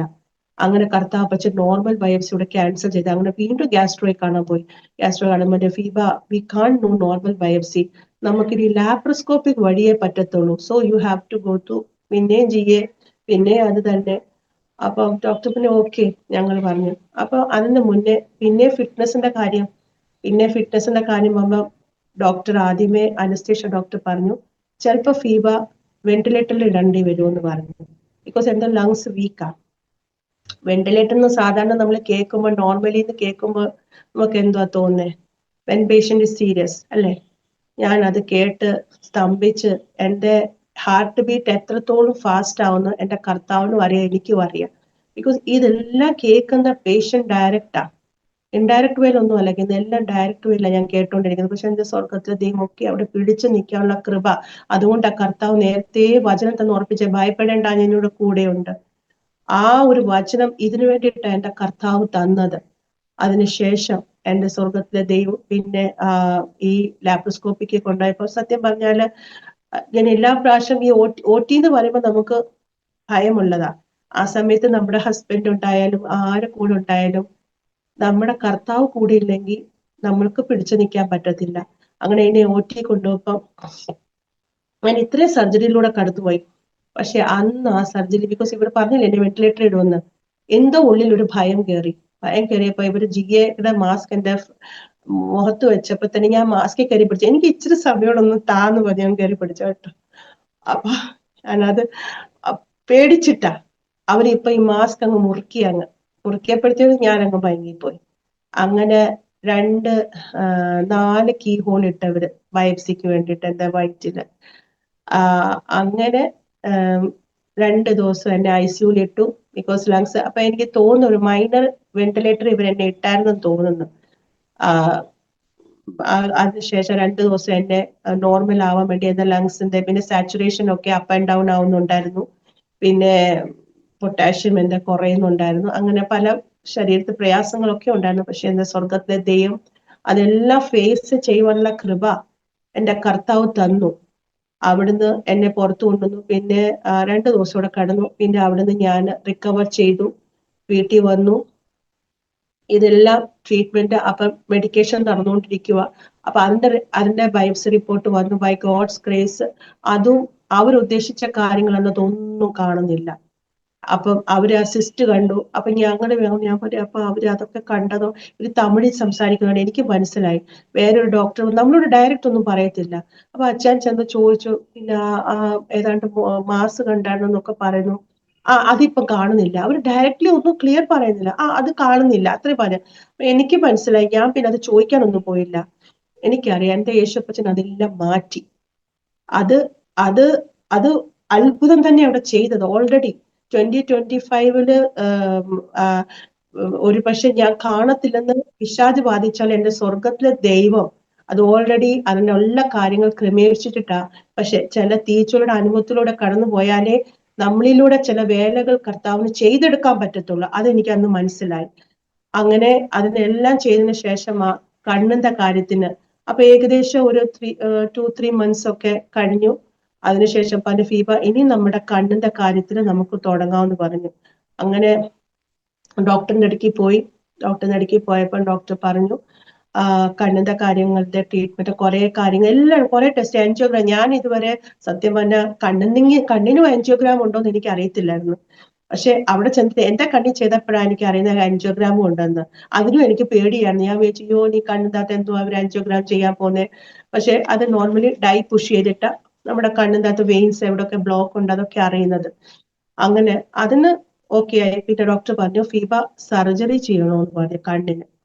അപ്പൊ എനിക്ക് സത്യം പറഞ്ഞ വാസ്തവത്തിൽ അതിന്റെ ബിക്കോസ് ഓൾറെഡി ലാപ്രോസ്കോപ്പി കഴിഞ്ഞിട്ട് 2-3 മാസം ആയുള്ളൂ. പിന്നെ ഇവര് പറഞ്ഞ് അടുത്ത സർജറി. ഞാൻ പറഞ്ഞു കർത്താവ് ഇനി എവിടെയെങ്കിലും ബാക്കിയുണ്ടോ? അന്നേരം അവര് നോക്കിയപ്പോ കണ്ണിനകത്ത് എന്തോ ഒരു ബൾജിങ് കാണുന്നുണ്ട്. അപ്പൊ അവര് പറഞ്ഞു അതിന്റെ ബയോപ്സി എടുക്കണമെന്ന്. അയ്യോ അത് പറഞ്ഞപ്പോഴത്തേന് എന്റെ സ്വർഗത്തെ ദേവപ്പച്ച ഞാൻ അവിടെ യേശുപ്പച്ചോട് എങ്ങനെയൊക്കെ ഞാൻ പ്രാർത്ഥിച്ചു കർത്താവ് ഇത് എങ്ങനെയും ഒന്ന് മാറ്റാൻ പറ്റുമോ? ബിക്കോസ് കണ്ണല്ലേ, ബാക്കിയില്ല നമുക്ക് എങ്ങനെയും സഹിക്കാം. അപ്പൊ ഞാൻ ചെയ്തായിരിക്കാനും പറ്റത്തില്ല. അപ്പൊ ഡോക്ടർ പറഞ്ഞു ഫീബ കാഴ്ച തിരിച്ചു വേണ്ടേ, അപ്പൊ ഇത് ചെയ്തല്ലേ പറ്റും. അപ്പൊ ഞാൻ അവരോട് ക്രോസ് ക്വസ്റ്റ്യൻ എന്നെ മൊത്തത്തിൽ മയക്കിയിട്ട് ചെയ്യാൻ പറ്റുമോ? ബിക്കോസ് അതെന്തിനാ ഫീബ ഒരു ഹാഫ് ആൻ അവർ ഒരു 1 hour ഇത് ഫീബ എന്തിനാ മൊത്തത്തിൽ ഭയങ്കര അല്ല എനിക്ക് നിങ്ങളോട് കാര്യം ചെയ്യാം ജനറൽ അനസ്തേഷ്യ തന്നിട്ട് തന്നെ ഞാൻ അയ്യോ അതിന്റെ ഒന്നും ആവശ്യമില്ല. അതൊക്കെ അത്രയൊന്നും ഇത് പ്രോബ്ലം ഇല്ല. ഞാൻ പിന്നെ നിങ്ങൾ എങ്ങനെയാ ചെയ്യുന്നത്? ആ ഡ്രോപ്പ് മാത്രമേ. അപ്പൊ ഞാൻ ഉണർന്നു കിടക്കുവോ? ഉണർന്നു കിടക്കും. പക്ഷെ ഫീബ ഒന്നും അറിയത്തില്ല. എനിക്ക് ആക്ച്വലി ക്ലോസ്ട്രോഫോബിയുടെ പ്രശ്നമുണ്ട്. ഇതെല്ലാം കൂടെ കേട്ടപ്പോ തന്നെ ഞാൻ സത്യം പറഞ്ഞ എന്റെ സ്വർഗത്തിലെ ദൈവത്തെ ഞാൻ എത്രത്തോളം ഞാൻ എനിക്കിത് ഫേസ് ചെയ്യാൻ വയ്യ. ആക്ച്വലി എനിക്ക് ഫേസ് ചെയ്യാനുള്ള ഒരു ഇതില്ലായിരുന്നു. പക്ഷെ നമുക്ക് ഈ പറഞ്ഞ പോലെ കർത്താവ് ചില കാര്യങ്ങൾ നമുക്ക് ഫേസ് ചെയ്യലേ പറ്റത്തുള്ളൂ എന്ന് പറഞ്ഞാൽ നമുക്കത് ഫേസ് ചെയ്യാതിരിക്കാൻ പറ്റത്തില്ല. അങ്ങനെ ഇതിനകത്ത് പലരും ഇപ്പൊ എന്നെ കേട്ടുകൊണ്ടിരിക്കുന്നവരായാലും പലരും പല ബുദ്ധിമുട്ടും ഭാരം പ്രയാസത്തിലൂടെ കടന്നു പോകണ്ടായിരുന്നു. പക്ഷെ നമ്മൾ കർത്താവിൽ ആശ്രയിച്ചേ പറ്റത്തുള്ളൂ. നമുക്ക് ഒരു പക്ഷെ ഫൈനാൻസ് കാണാം, നമ്മുടെ റിലേറ്റീവ്സ് കാണാം, എല്ലാം നമ്മുടെ ഹസ്ബൻഡ് കാണാം, മക്കള് കാണാം, എല്ലാവരും നമ്മുടെ കൂടെ സപ്പോർട്ടുണ്ട്. പക്ഷേ നമ്മൾ ചില പെയിനുകൾ നമ്മൾ ഫേസ് ചെയ്യണമെങ്കിൽ അത് നമുക്ക് ഒറ്റയ്ക്കേ ഫേസ് ചെയ്യാൻ പറ്റത്തുള്ളൂ. പക്ഷെ ആ ഫേസ് ചെയ്യണമെങ്കിൽ നമ്മുടെ കർത്താവിന്റെ കൃപ വേണം. അത് നമ്മൾ ദൈവസന്നിധി വളരെ പ്രാർത്ഥനയോടായിരുന്നാലേ നമുക്ക് ആ ഫേസ് ചെയ്യാൻ പറ്റത്തുള്ളൂ. അങ്ങനെ കണ്ണിന്റെ ഓപ്പറേഷനിൽ ഞാനെല്ലാം റെഡിയായി. കണ്ണിന്റെ ഓപ്പറേഷനൊക്കെ അവര് ചെയ്തു. വളരെ പ്രയാസപ്പെട്ട ഞാൻ ആ ഓപ്പറേഷൻ ടേബിളിൽ കാണുന്നത്. 20 to 25 minutes എടുത്തുള്ളൂ. പിന്നെ അതിന്റെ റിപ്പോർട്ട്സ് വന്നു, ബയോപ്സിക്ക് അയച്ചു. ബൈ ഗോഡ്സ് ഗ്രേസ് അവർ വിചാരിച്ച പോലെ ഒന്നുമില്ല. എന്നെ കർത്താവ് അത്ഭുതം. എന്റെ ഉച്ചമുതൽ ഉള്ളം കാലം വരെ ഇനി സത്യം പറഞ്ഞ ബയോപ്സിക്ക് ഇനി ബാക്കി സ്ഥലങ്ങളൊന്നുമില്ല. ലങ്സിന്റെ ബയോപ്സി കഴിഞ്ഞു, കണ്ണിന്റെ ബയോപ്സി കഴിഞ്ഞു, സ്പൈനലിന്റെ ബയോപ്സി കഴിഞ്ഞു, വയറിന്റെ ബയോപ്സി കഴിഞ്ഞു, ഉച്ചമുതൽ ഉള്ളം കാലം വരെ സകല ബയോപ്സി. മൊത്തത്തിൽ ഇപ്പൊ നോക്കി കഴിഞ്ഞാൽ 8 സർജറീസ് എന്റെ ശരീരത്തിൽ കഴിഞ്ഞത്. പക്ഷെ അതൊക്കെ ഫേസ് ചെയ്യാനുള്ള ഞാൻ എന്റെ സാക്ഷ്യം ഒരു വ്യക്തിയോട് പറയുമ്പോഴേ അറിയത്തുള്ളൂ. ഞാൻ ഇത്രയും സർജറീസ് കഴിഞ്ഞ സ്പൈനൽ സർജറി തന്നെ കഴിഞ്ഞപ്പം ആൾക്കാർ വിചാരിച്ചില്ല ഞാൻ ഇത്ര യാത്രകൾ ചെയ്യുന്നു. പക്ഷെ എന്റെ അപ്പച്ചൻ അതൊക്കെ ചെയ്യാൻ എനിക്ക് എന്റെ കർത്താവ് കൃപ തന്നു. പിന്നെ എന്റെ ഇൻലോസിന്റെ ആയാലും അവരുടെ പ്രയർ സപ്പോർട്ട്, അവരുടെ അല്ലാത്ത സപ്പോർട്ട്. പിന്നെ പക്ഷെ ഇതിന്റെ ഒക്കെ നടുവിൽ എനിക്ക് പറയാനുള്ളത് ഒത്തിരി ഫൈനാൻഷ്യൽ ഇഷ്യൂസ് ഒക്കെ വന്നു. പക്ഷെ അതൊക്കെ എന്റെ പറയത്തില്ല നമ്മുടെ വചനത്തിൽ ഗോഡ് ഈസ് അവർ പ്രൊവൈഡർ.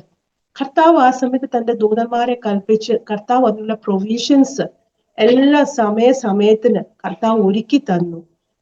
ഈ കണ്ണിന്റെ കാര്യത്തിനും ഇനി സർജറി കഴിഞ്ഞു, റിക്കവർ ചെയ്തതിനു ശേഷം ഞാൻ ഫോളോ അപ്പിന് പോയപ്പോഴും ഡോക്ടേഴ്സ് എല്ലാം നോക്കി എല്ലാം ഞങ്ങൾക്ക് പറയാൻ അറിയത്തില്ല എന്താ ഇതങ്ങനെ കണ്ണിൽ സംഭവിച്ചതെന്ന്, എന്താ കണ്ണിന് പറ്റിയെന്ന് ഞങ്ങൾക്ക് പറയാനില്ല, ഞങ്ങളുടെ മെഡിക്കൽ ടേം ഞങ്ങൾക്കൊന്നും പറയാനില്ലെന്ന്. ഞാൻ വളരെ നിരാശപ്പെട്ടു. അപ്പൊ എന്റെ വിഷന്റെ കാര്യത്തിൽ ഒന്നും ഒരു കണ്ണുണ്ടല്ലോ അവർ അത്രയും പറഞ്ഞുള്ളൂ. ഞാൻ അങ്ങനെ തിരിച്ച് ഊബറിൽ വന്ന് ഞങ്ങൾ ട്രെയിനിലാണ് പോയി വരുന്നത്. അപ്പൊ തിരിച്ചു ഇങ്ങനെ ഊബറിൽ വന്നപ്പോ ഞാൻ ഇങ്ങനെ കർത്താവിനോട് എന്റെ ചോദ്യം ചോദിച്ചുകൊണ്ടിരിക്കുക. നമ്മൾ ചോദ്യം ചോദിക്കാൻ പാടില്ല, പക്ഷെ എന്റെ യേശുപ്പച്ചനല്ലേ, എന്റെ ക്രിയേറ്റർ അല്ലേ, ഞാൻ ക്വസ്റ്റ്യൻസ് ചോദിക്കും, ഞാൻ എന്റെ പരാതികളും പറയും. ഞാൻ പറയും അത് എന്റെ അപ്പച്ചൻ എന്നെ ക്രിയേറ്റ്, എന്റെ അപ്പച്ചൻ അറിയാൻ എന്റെ ശരീരത്തിൽ ഒരു വൈറസ് കയറുമോ? ഇല്ല, എന്റെ അപ്പച്ചൻ അനുവദിച്ചിട്ടാ. അപ്പൊ എന്റെ അപ്പച്ചൻ അനുവദിച്ചിട്ടല്ല എന്റെ വിഷൻ കുറഞ്ഞത്. അപ്പം ആ സമയത്ത് എന്റെ കർത്താവ് ഒരു വചനം തന്നു, ഞാൻ എന്റെ മഹത്വം ആർക്കും വിട്ടുകൊടുക്കത്തില്ലെന്ന്. അപ്പൊ ഞാൻ എന്താ വിചാരിച്ചു, ഈ വചനം നമ്മുടെ Isaiah 42:8 ഞാൻ വീട്ടിൽ വന്നിട്ട് ആ വചനം വായിച്ചപ്പോ ആ വചനം തന്നപ്പോ എന്റെ കർത്താവ് ഉറപ്പിച്ചു, there is a time, എന്റെ ദൈവം ഒരു ടൈം വെച്ചിട്ടുണ്ട്. അത് ഹീലിംഗ് ടൈം ഒരു ടൈം വെച്ച. എനിക്കറിയാം, through each and every test there is a testimony. ഞാൻ ഓരോ ടെസ്റ്റിനോട് പോകുമ്പോൾ അതൊരു ടെസ്റ്റിമണി ആവും. ഞാന് അത് ഏത് പെയിനിലൂടെ കടന്നു പോയാൽ there is a purpose behind each and every pain. അപ്പൊ കർത്താവ് പർപ്പസ് ഇല്ലാതെ നമ്മളൊരു പെയിനിലൂടെ കൊണ്ടുപോകത്തില്ല. പ്രത്യേകിച്ച് കർത്താവിന് വേണ്ടി പ്രയോജനപ്പെടാനെങ്കിൽ നമ്മള് ചില തീച്ചുളുടെ അനുഭവത്തിലൂടെ കടന്നു പോയാലേ നമ്മൾ ആ എത്തിപ്പെടാണ്ടേ. ഇന്ന് കേൾക്കുന്ന ആരെങ്കിലും ഉണ്ടെങ്കിൽ ഈ തീച്ചുളുടെ അനുഭവത്തിലൂടെ കടന്നു പോകുന്നെങ്കിൽ അവർക്ക് വേണ്ടി ഇത് പറയാനുള്ളൂ, കർത്താവ് വെറുതെ ഒരു വ്യക്തിയെ പെയിനിലൂടെ കൊണ്ടുപോകത്തില്ല. ആ പെയിനിലൂടെ കൊണ്ടുപോകുന്നെങ്കിൽ കർത്താവ് ഒരു പർപ്പസ് വെച്ചിട്ടുണ്ട്. ആ പർപ്പസ് പൂർത്തീകരിക്കുന്നവരെ നമ്മൾ ആ ഒരു തീച്ചുളുടെ അനുഭവത്തിൽ കടന്നു പോയാലും നമ്മൾ എത്തിപ്പെടാൻ പറ്റത്തുള്ളൂ. നമുക്ക് എല്ലാവർക്കും നമ്മുടെ ഒരു ഗോൾ എന്ന് പറഞ്ഞാൽ ഫിനിഷിംഗ് ഒരു ഗോൾ എന്ന് പറഞ്ഞാൽ നിത്യതയാണ്. ആ നിത്യതയെ നമുക്ക് എത്തിപ്പെടാൻ പറ്റത്തില്ല. It is A finishing point. ആ ഫിനിഷിംഗ് പോയിന്റ് ഉണ്ടെങ്കിൽ നമുക്ക് ചിലപ്പോൾ ശാരീരികമാവാം, പല പ്രയാസത്തിലൂടെ കടന്നു പോകേണ്ടി വരും. ബിക്കോസ് ആ ഒരു പാത്ത് എന്ന് പറയുമ്പം it's not a broad path, it is a narrow path. ആ നാരോ പാത്തിലൂടെ കടന്നു പോകുമ്പോൾ കല്ല് കാണും, മുള്ളു കാണും, കരച്ചിൽ കാണും, നിലവിളി കാണും. അതിലൂടെ നമ്മുടെ യേശുപ്പച്ചന്റെ അടുക്ക് എത്തിച്ചേരാൻ പറ്റത്തുള്ളൂ. ഇത്രത്തോളം എനിക്ക് സമയം തന്നു. Thank you. ഒത്തിരി സർജറീസ് അല്ലേ, 8 സർജറിയോളം ശരീരത്തിൽ ഒത്തിരി രോഗാവസ്ഥകൾ. കർത്താവിൻ്റെ സ്തോത്രം. എന്നാൽ അതിൻ്റെ നടുവിലൊക്കെ കർത്താവിൻ്റെ ആ ഒരു കൃപ കൂടിയിരുന്നു. നമ്മൾ ഈ പരിശോധനകളെ നേരിടുമ്പോൾ നമ്മുടെ തീച്ചൂളയ്ക്കകത്ത് കർത്താവിൻ്റെ സാന്നിധ്യം അനുഭവിക്കുന്നതാണ് ജീവിതത്തിലെ ഏറ്റവും വലിയ ഭാഗ്യം എന്ന് പറയുന്നത്. നമ്മൾ ആ തീച്ചൂളയോട് ഒറ്റയ്ക്ക് നടക്കുകയാണെങ്കിൽ നമുക്ക് എങ്ങനെ അതിനെ നേരിടാൻ പറ്റും? നമ്മുടെ എല്ലാവരുടെയും ഒരു ആഗ്രഹം, പ്രാർത്ഥന അതായിരിക്കണം, കർത്താവ് എൻ്റെ കഷ്ടതയുടെ നടുവിൽ ഞാൻ ഒറ്റയ്ക്കാകരുത്. നമ്മൾ ഈ വചനത്തിൽ വായിക്കുന്നത് പോലെ കൂരിരിൽ താഴ്വരയിൽ കൂടെ കടക്കുമ്പോഴും നീ ഒരു അനർത്ഥവും ഭയപ്പെടുകയില്ല, എന്തുകൊണ്ടെന്നാൽ ഞാൻ നിന്നോട് കൂടെ ഇരിക്കും. അപ്പോൾ കൂരിരിലിൻ്റെ താഴ്വര എല്ലാവർക്കും ഉണ്ട്. ക്രിസ്ത്യ ജീവിതം സുഖവും സൗഖ്യവും വിടുതലും മാത്രമല്ല, അനവധി കഷ്ടങ്ങൾ, പരീക്ഷകളൊക്കെ നമുക്ക് നേരിടേണ്ടി വരും. പക്ഷേ ആ പരിശോധനയുടെയും കഷ്ടതയുടെയും നടുവിൽ നമുക്ക് കർത്താവ് അവൻ കൂടെ നിൽക്കുന്നത് കാണുന്നു, അവൻ്റെ ശബ്ദം കേൾക്കുന്നു, അവൻ്റെ ആശ്വാസങ്ങൾ ലഭിക്കുന്നു. അതാണ് ഏറ്റവും വലിയ ഒരു അനുഗ്രഹം എന്ന് പറയുന്നത്. ദൈവത്തിന് സ്തോത്രം ചെയ്യുന്നു. ഈ വർഷം ഞങ്ങളുടെ ചർച്ചിൽ ന്യൂ ഇയറിന് പറഞ്ഞ ഒരു കാര്യം, ഈ കഴിഞ്ഞ ഒരു വീക്കായിട്ട് പറയുന്ന ഒരു കാര്യം, നമുക്ക് ഭാവിയിലോട്ട് നോക്കുകയാണെങ്കിൽ ലോകം മുഴുവൻ ഒത്തിരി പ്രതിസന്ധികളാണ്. നമ്മുടെ രാജ്യം ഒത്തിരി പ്രതിസന്ധികളെ നേരിടുന്നു. നമ്മളൊക്കെ ഇനിയും മുൻപോട്ട് എന്തൊക്കെ നേരിടും നമുക്കറിയില്ല. പക്ഷേ ഈ പ്രതിസന്ധികളുടെ നടുവിലും അവൻ്റെ മുഖപ്രകാശത്തിൻ്റെ ആ ഒരു പ്രകാശത്തിൽ, അവൻ്റെ മുഖത്തിൻ്റെ പ്രകാശത്തിൽ നടക്കുവാൻ നമുക്ക് കഴിയണം.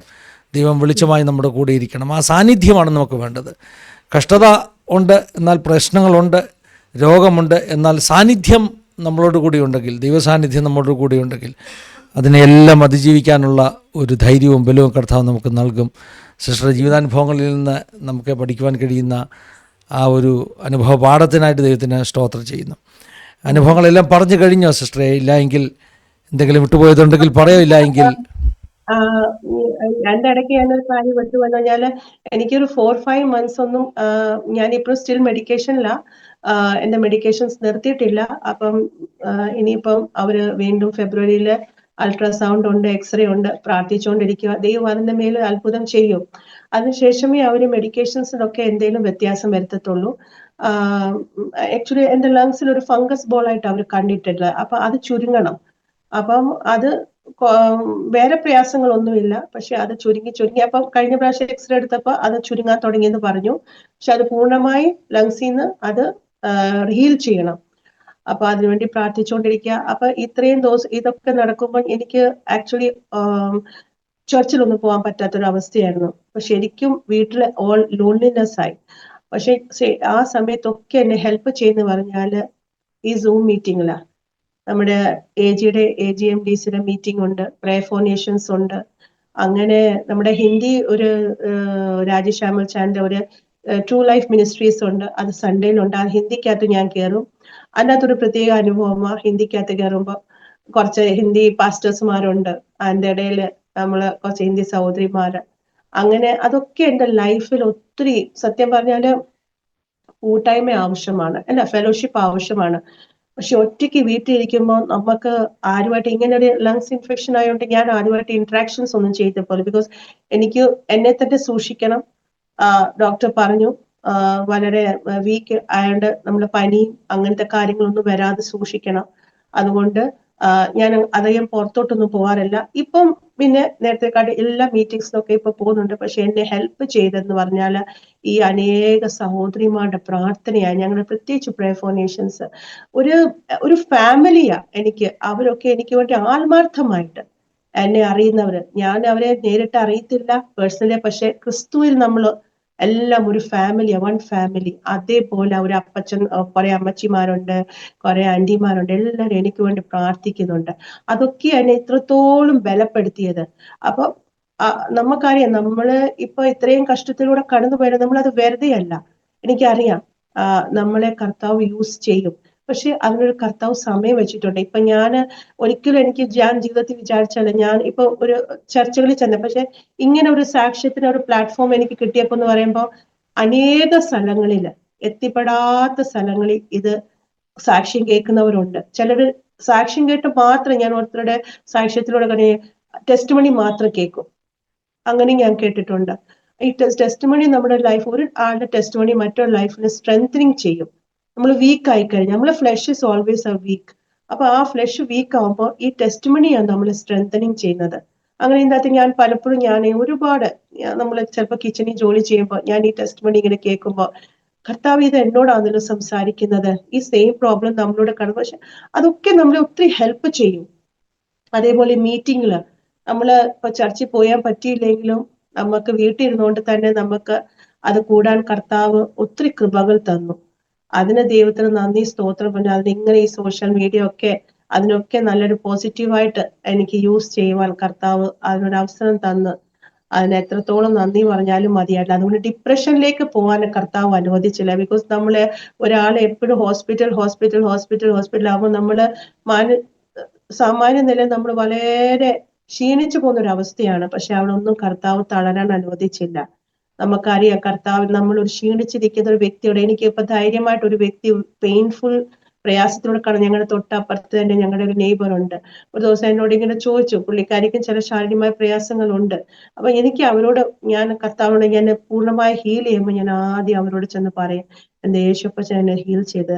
കഴിഞ്ഞ ദിവസം ഞാൻ പറയും, യേശുപ്പച്ചൻ ഒരു സമയം വെച്ചിട്ടുണ്ട് എന്റെ കണ്ണിന്റെ കാര്യത്തിന്, ആ സമയമാകുമ്പോ ഹീൽ ചെയ്യുമെന്ന് പറഞ്ഞു. ആ ഒരു വിശ്വാസത്തോടെ, ബിക്കോസ് നമ്മൾ അവരുടെ മുമ്പിൽ ഒന്ന് ക്ഷീണിച്ചു പോകാൻ ആഗ്രഹിക്കുന്നില്ല. അന്നേരമല്ലേ നമ്മൾ ക്രൈസ്റ്റിന്റെ അംബാസിഡേഴ്സ് ആവാൻ പറ്റത്തുള്ളൂ. അങ്ങനെ ദൈവം ശക്തമായ ദിവസങ്ങൾ ഉപയോഗിക്കട്ടെ. പുതുവർഷത്തിലും ഞങ്ങൾ കുടുംബമായിട്ട് ആഗ്രഹിക്കുന്നതും പ്രാർത്ഥിക്കുന്നതും അത് അതിശക്തമായി കർത്താവിന് വേണ്ടി എവിടൊക്കെ ടെസ്റ്റ് മണി ഞാൻ എൻ്റെ കർത്താവ് അവസരം തരാം, അവിടൊക്കെ ഞാൻ പറയാൻ ആഗ്രഹിക്കുന്നു, പ്രാർത്ഥിക്കുന്നു. ശരി. കണ്ണിനിപ്പം എങ്ങനുണ്ട്? കണ്ണിന് അപ്പൊ ഈ കഴിഞ്ഞ ആഴ്ച പോയിട്ടുണ്ടായിരുന്നു ഫോളോ അപ്പിന്. നേരത്തെക്കാട്ടി ബെറ്റർ ആയിക്കൊണ്ടിരിക്കുന്നു വിഷന്. ആ കറുത്ത റെറ്റിനയുടെ അവിടെ ഒരു ബ്ലാക്ക് ഷാഡോ ആണ്, അതെല്ലാം മാറി മാറി അക്ഷരമൊന്നും വായിക്കാൻ പറ്റത്തില്ല. പക്ഷെ ഫസ്റ്റ് അപ്പം അവർ പറഞ്ഞ് നമ്മളിപ്പോ കഴിക്കുന്ന മരുന്നിന്റെ സൈഡ് എഫക്ട് വരാൻ ചാൻസസ് ഉണ്ട്. അതുകൊണ്ട് റൈറ്റ് ഐക്ക് എന്തെങ്കിലും വിഷന് പ്രശ്നം ഉണ്ടെങ്കിൽ പെട്ടെന്ന് വരണമെന്ന് അവർ പറഞ്ഞിട്ടുണ്ട്. ശരി, എന്തായാലും ദൈവം പൂർണ്ണമായിട്ടുള്ള സൗഖ്യവും വിടുതലും നൽകും. കർത്താവ് വിശ്വസ്തനാണ്. കുടുംബമായിട്ട് കർത്താവ് സഹായിക്കട്ടെ എന്ന് ഞങ്ങളും പ്രാർത്ഥിക്കുന്നു. ദൈവം അത്ഭുതങ്ങളുടെ ദൈവമാണ്, കൂടിയിരിക്കുന്നവനാണ്, ഒരിക്കലും കൈവിടാത്തവനാണ്, കൂടെ അണയ്ക്കുന്നവനാണ്. നമ്മൾ ഹിന്ദിയിൽ അങ്ങനൊരു പാട്ടിൽ പാടാറില്ലേ, പിന്നെ ആശിഷോ ദേഗ സാത്തപ്നെ ലേഖ എന്നൊരു പാട്ട് പാടാറില്ലേ. അതിൻ്റെ ഒരു മലയാളം ട്രാൻസ്ലേഷന് ഞങ്ങളുടെ ചർച്ചയിൽ പാടും. അനുഗ്രഹിക്കും, കൂടവൻ ചേർക്കും, ഒരിക്കലും കൈവിടില്ല. നമ്മുടെ കർത്താവ് ഒരിക്കലും കൈവിടാത്ത കർത്താവാണ്. സിസ്റ്റർക്ക് തന്നെ നമ്മുടെ വ്യൂവേഴ്സിന് വേണ്ടി ഒന്ന് പ്രാർത്ഥിക്കാം ചുരുക്കമായിട്ട്. ഹല്ലേലൂയ. സ്തോത്രം സ്തോത്രം സ്തോത്രം സ്തോത്രം സ്തോത്രം. പരിശുദ്ധനായ സ്വർഗീയ പിതാവേ, അനുഗ്രഹപ്പെട്ട കർത്താവേ, ഹാലലി പകൽക്കാലം കർത്താവേ, ഹാലലി ആസാദി ചാനലിലൂടെ കർത്താവേ അടിയുടെ ടെസ്റ്റിമണി ഷെയർ ചെയ്യുവാൻ എന്റെ ദൈവം തന്ന പ്രഷ്യസ് ടൈമിനായി സ്തോത്രം ചെയ്യുന്ന കർത്താവേ. കർത്താവേ ഹാലലിയ, ഈ ടെസ്റ്റിമണി കേൾക്കുന്ന ഓരോ വ്യക്തി ജീവിതങ്ങളുമേൽ കർത്താവിന്റെ കൃപ ചൊരിയണം. ആരെങ്കിലും ഭാരത്തോടും പ്രയാസത്തോടും മനസ്സ് തകർന്ന അവസ്ഥയിലായിരിക്കെങ്കിൽ കർത്താവേ, അങ്ങയുടെ ടെസ്റ്റിമണി അവർക്കൊരു അനുഗ്രഹമായി തീരണം കർത്താവേ. അവർ സ്ട്രെങ്തനിങ് ചെയ്യണം കർത്താവേ. സ്തോത്രം സ്തോത്രം സ്തോത്രം. ഒരു നാട് കൈവിടാത്ത അപ്പൻ കൂടെയുണ്ട്, ചേർത്ത് നിന്ന് നമ്മളെ കർത്താവെ മാർവോട് ചേർത്ത് നിന്ന് കർത്താവെ നമ്മളെ വഴി നടത്തുന്ന അപ്പൻ കൂടെയുണ്ടെന്ന് ആ ഉറപ്പും ധൈര്യം അവർക്ക് നൽകണം അപ്പ. സ്തോത്രം സ്തോത്രം സ്തോത്രം കർത്താവെ. ഹാലി ചാനലിനെ ബ്ലസ് ചെയ്ത് പ്രാർത്ഥിക്കുന്നു കർത്താവെ. ആയിരക്കും ലക്ഷങ്ങൾക്കൊക്കെ ഇത് ബ്ലസ്സിംഗ് ആയി തീർന്നതിനായി സ്തോത്രം ചെയ്യുന്ന കർത്താവെ. ഇനിയും കർത്താവ് ഈ വർഷത്തിൽ കർത്താവ് പുതിയ കർത്താവെ അനേക സ്ഥലങ്ങളിൽ എത്തിപ്പെടാനുള്ള കർത്താവെ ഒരു മാധ്യമായി തീരണം. ഒരു കർത്താവെ ഹാലിയ അതിനുള്ള വഴി വാതിലെ ദേശപ്പച്ച തുറക്കുന്നതിനായി സ്തോത്രം ചെയ്ത് പ്രാർത്ഥിക്കുന്നു കർത്താവെ. തിരുരക്തത്താൽ എല്ലാവരെയും കർത്താവിന്റെ പ്രഷ്യസ് ബ്ലഡിൽ കവർ ചെയ്ത് പ്രാർത്ഥിക്കുന്നു, താഴ്ത്തി സമർപ്പിക്കുന്നു. പ്രാർത്ഥകനായി സ്തോത്രം യേശുവിന്റെ നാമത്തിൽ തന്നെ. ആമേൻ ആമേൻ ആമേൻ ആമേൻ. പിതാപുത്ര പരിശുദ്ധാത്മാവാകുന്ന ത്രിയേക ദൈവത്തിന്റെ കൂട്ടായ്മ സഹവാസം കാവൽ നമ്മളെല്ലാവരുടെയും പ്രത്യേകമായി നമ്മുടെ നടുവിൽ കടന്നു വന്ന ജീവിതാനുഭവങ്ങൾ പങ്കുവച്ച പ്രിയ ഫീബ സിസ്റ്റർ മേൽത്തോടെ കുടുംബത്തിന്മേൽ, തൻ്റെ ഫ്യൂച്ചർ മിനിസ്റ്ററുടെ മേൽ, എല്ലാ മേഖലയിലും ഇന്ന് മുതൽ എപ്പോഴും എന്നേക്കും ഉണ്ടായിരിക്കും അടക്കട്ടെ. ആമേൻ ആമേൻ. താങ്ക് യു സിസ്റ്റർ, ദൈവം അനുഗ്രഹിക്കട്ടെ. Thank you Feba sister. ഞങ്ങളുടെ എല്ലാം നന്ദി സ്നേഹം അറിയിക്കുന്നു. സിസ്റ്റർ ആഗ്രഹം പോലെ അനേക ഇടങ്ങളിൽ കർത്താവിൻ്റെ സാക്ഷിയായിട്ട് നിൽപ്പാൻ കർത്താവ് പിന്നെ ഇടയാക്കട്ടെ എന്ന് പ്രാർത്ഥിക്കുന്നു.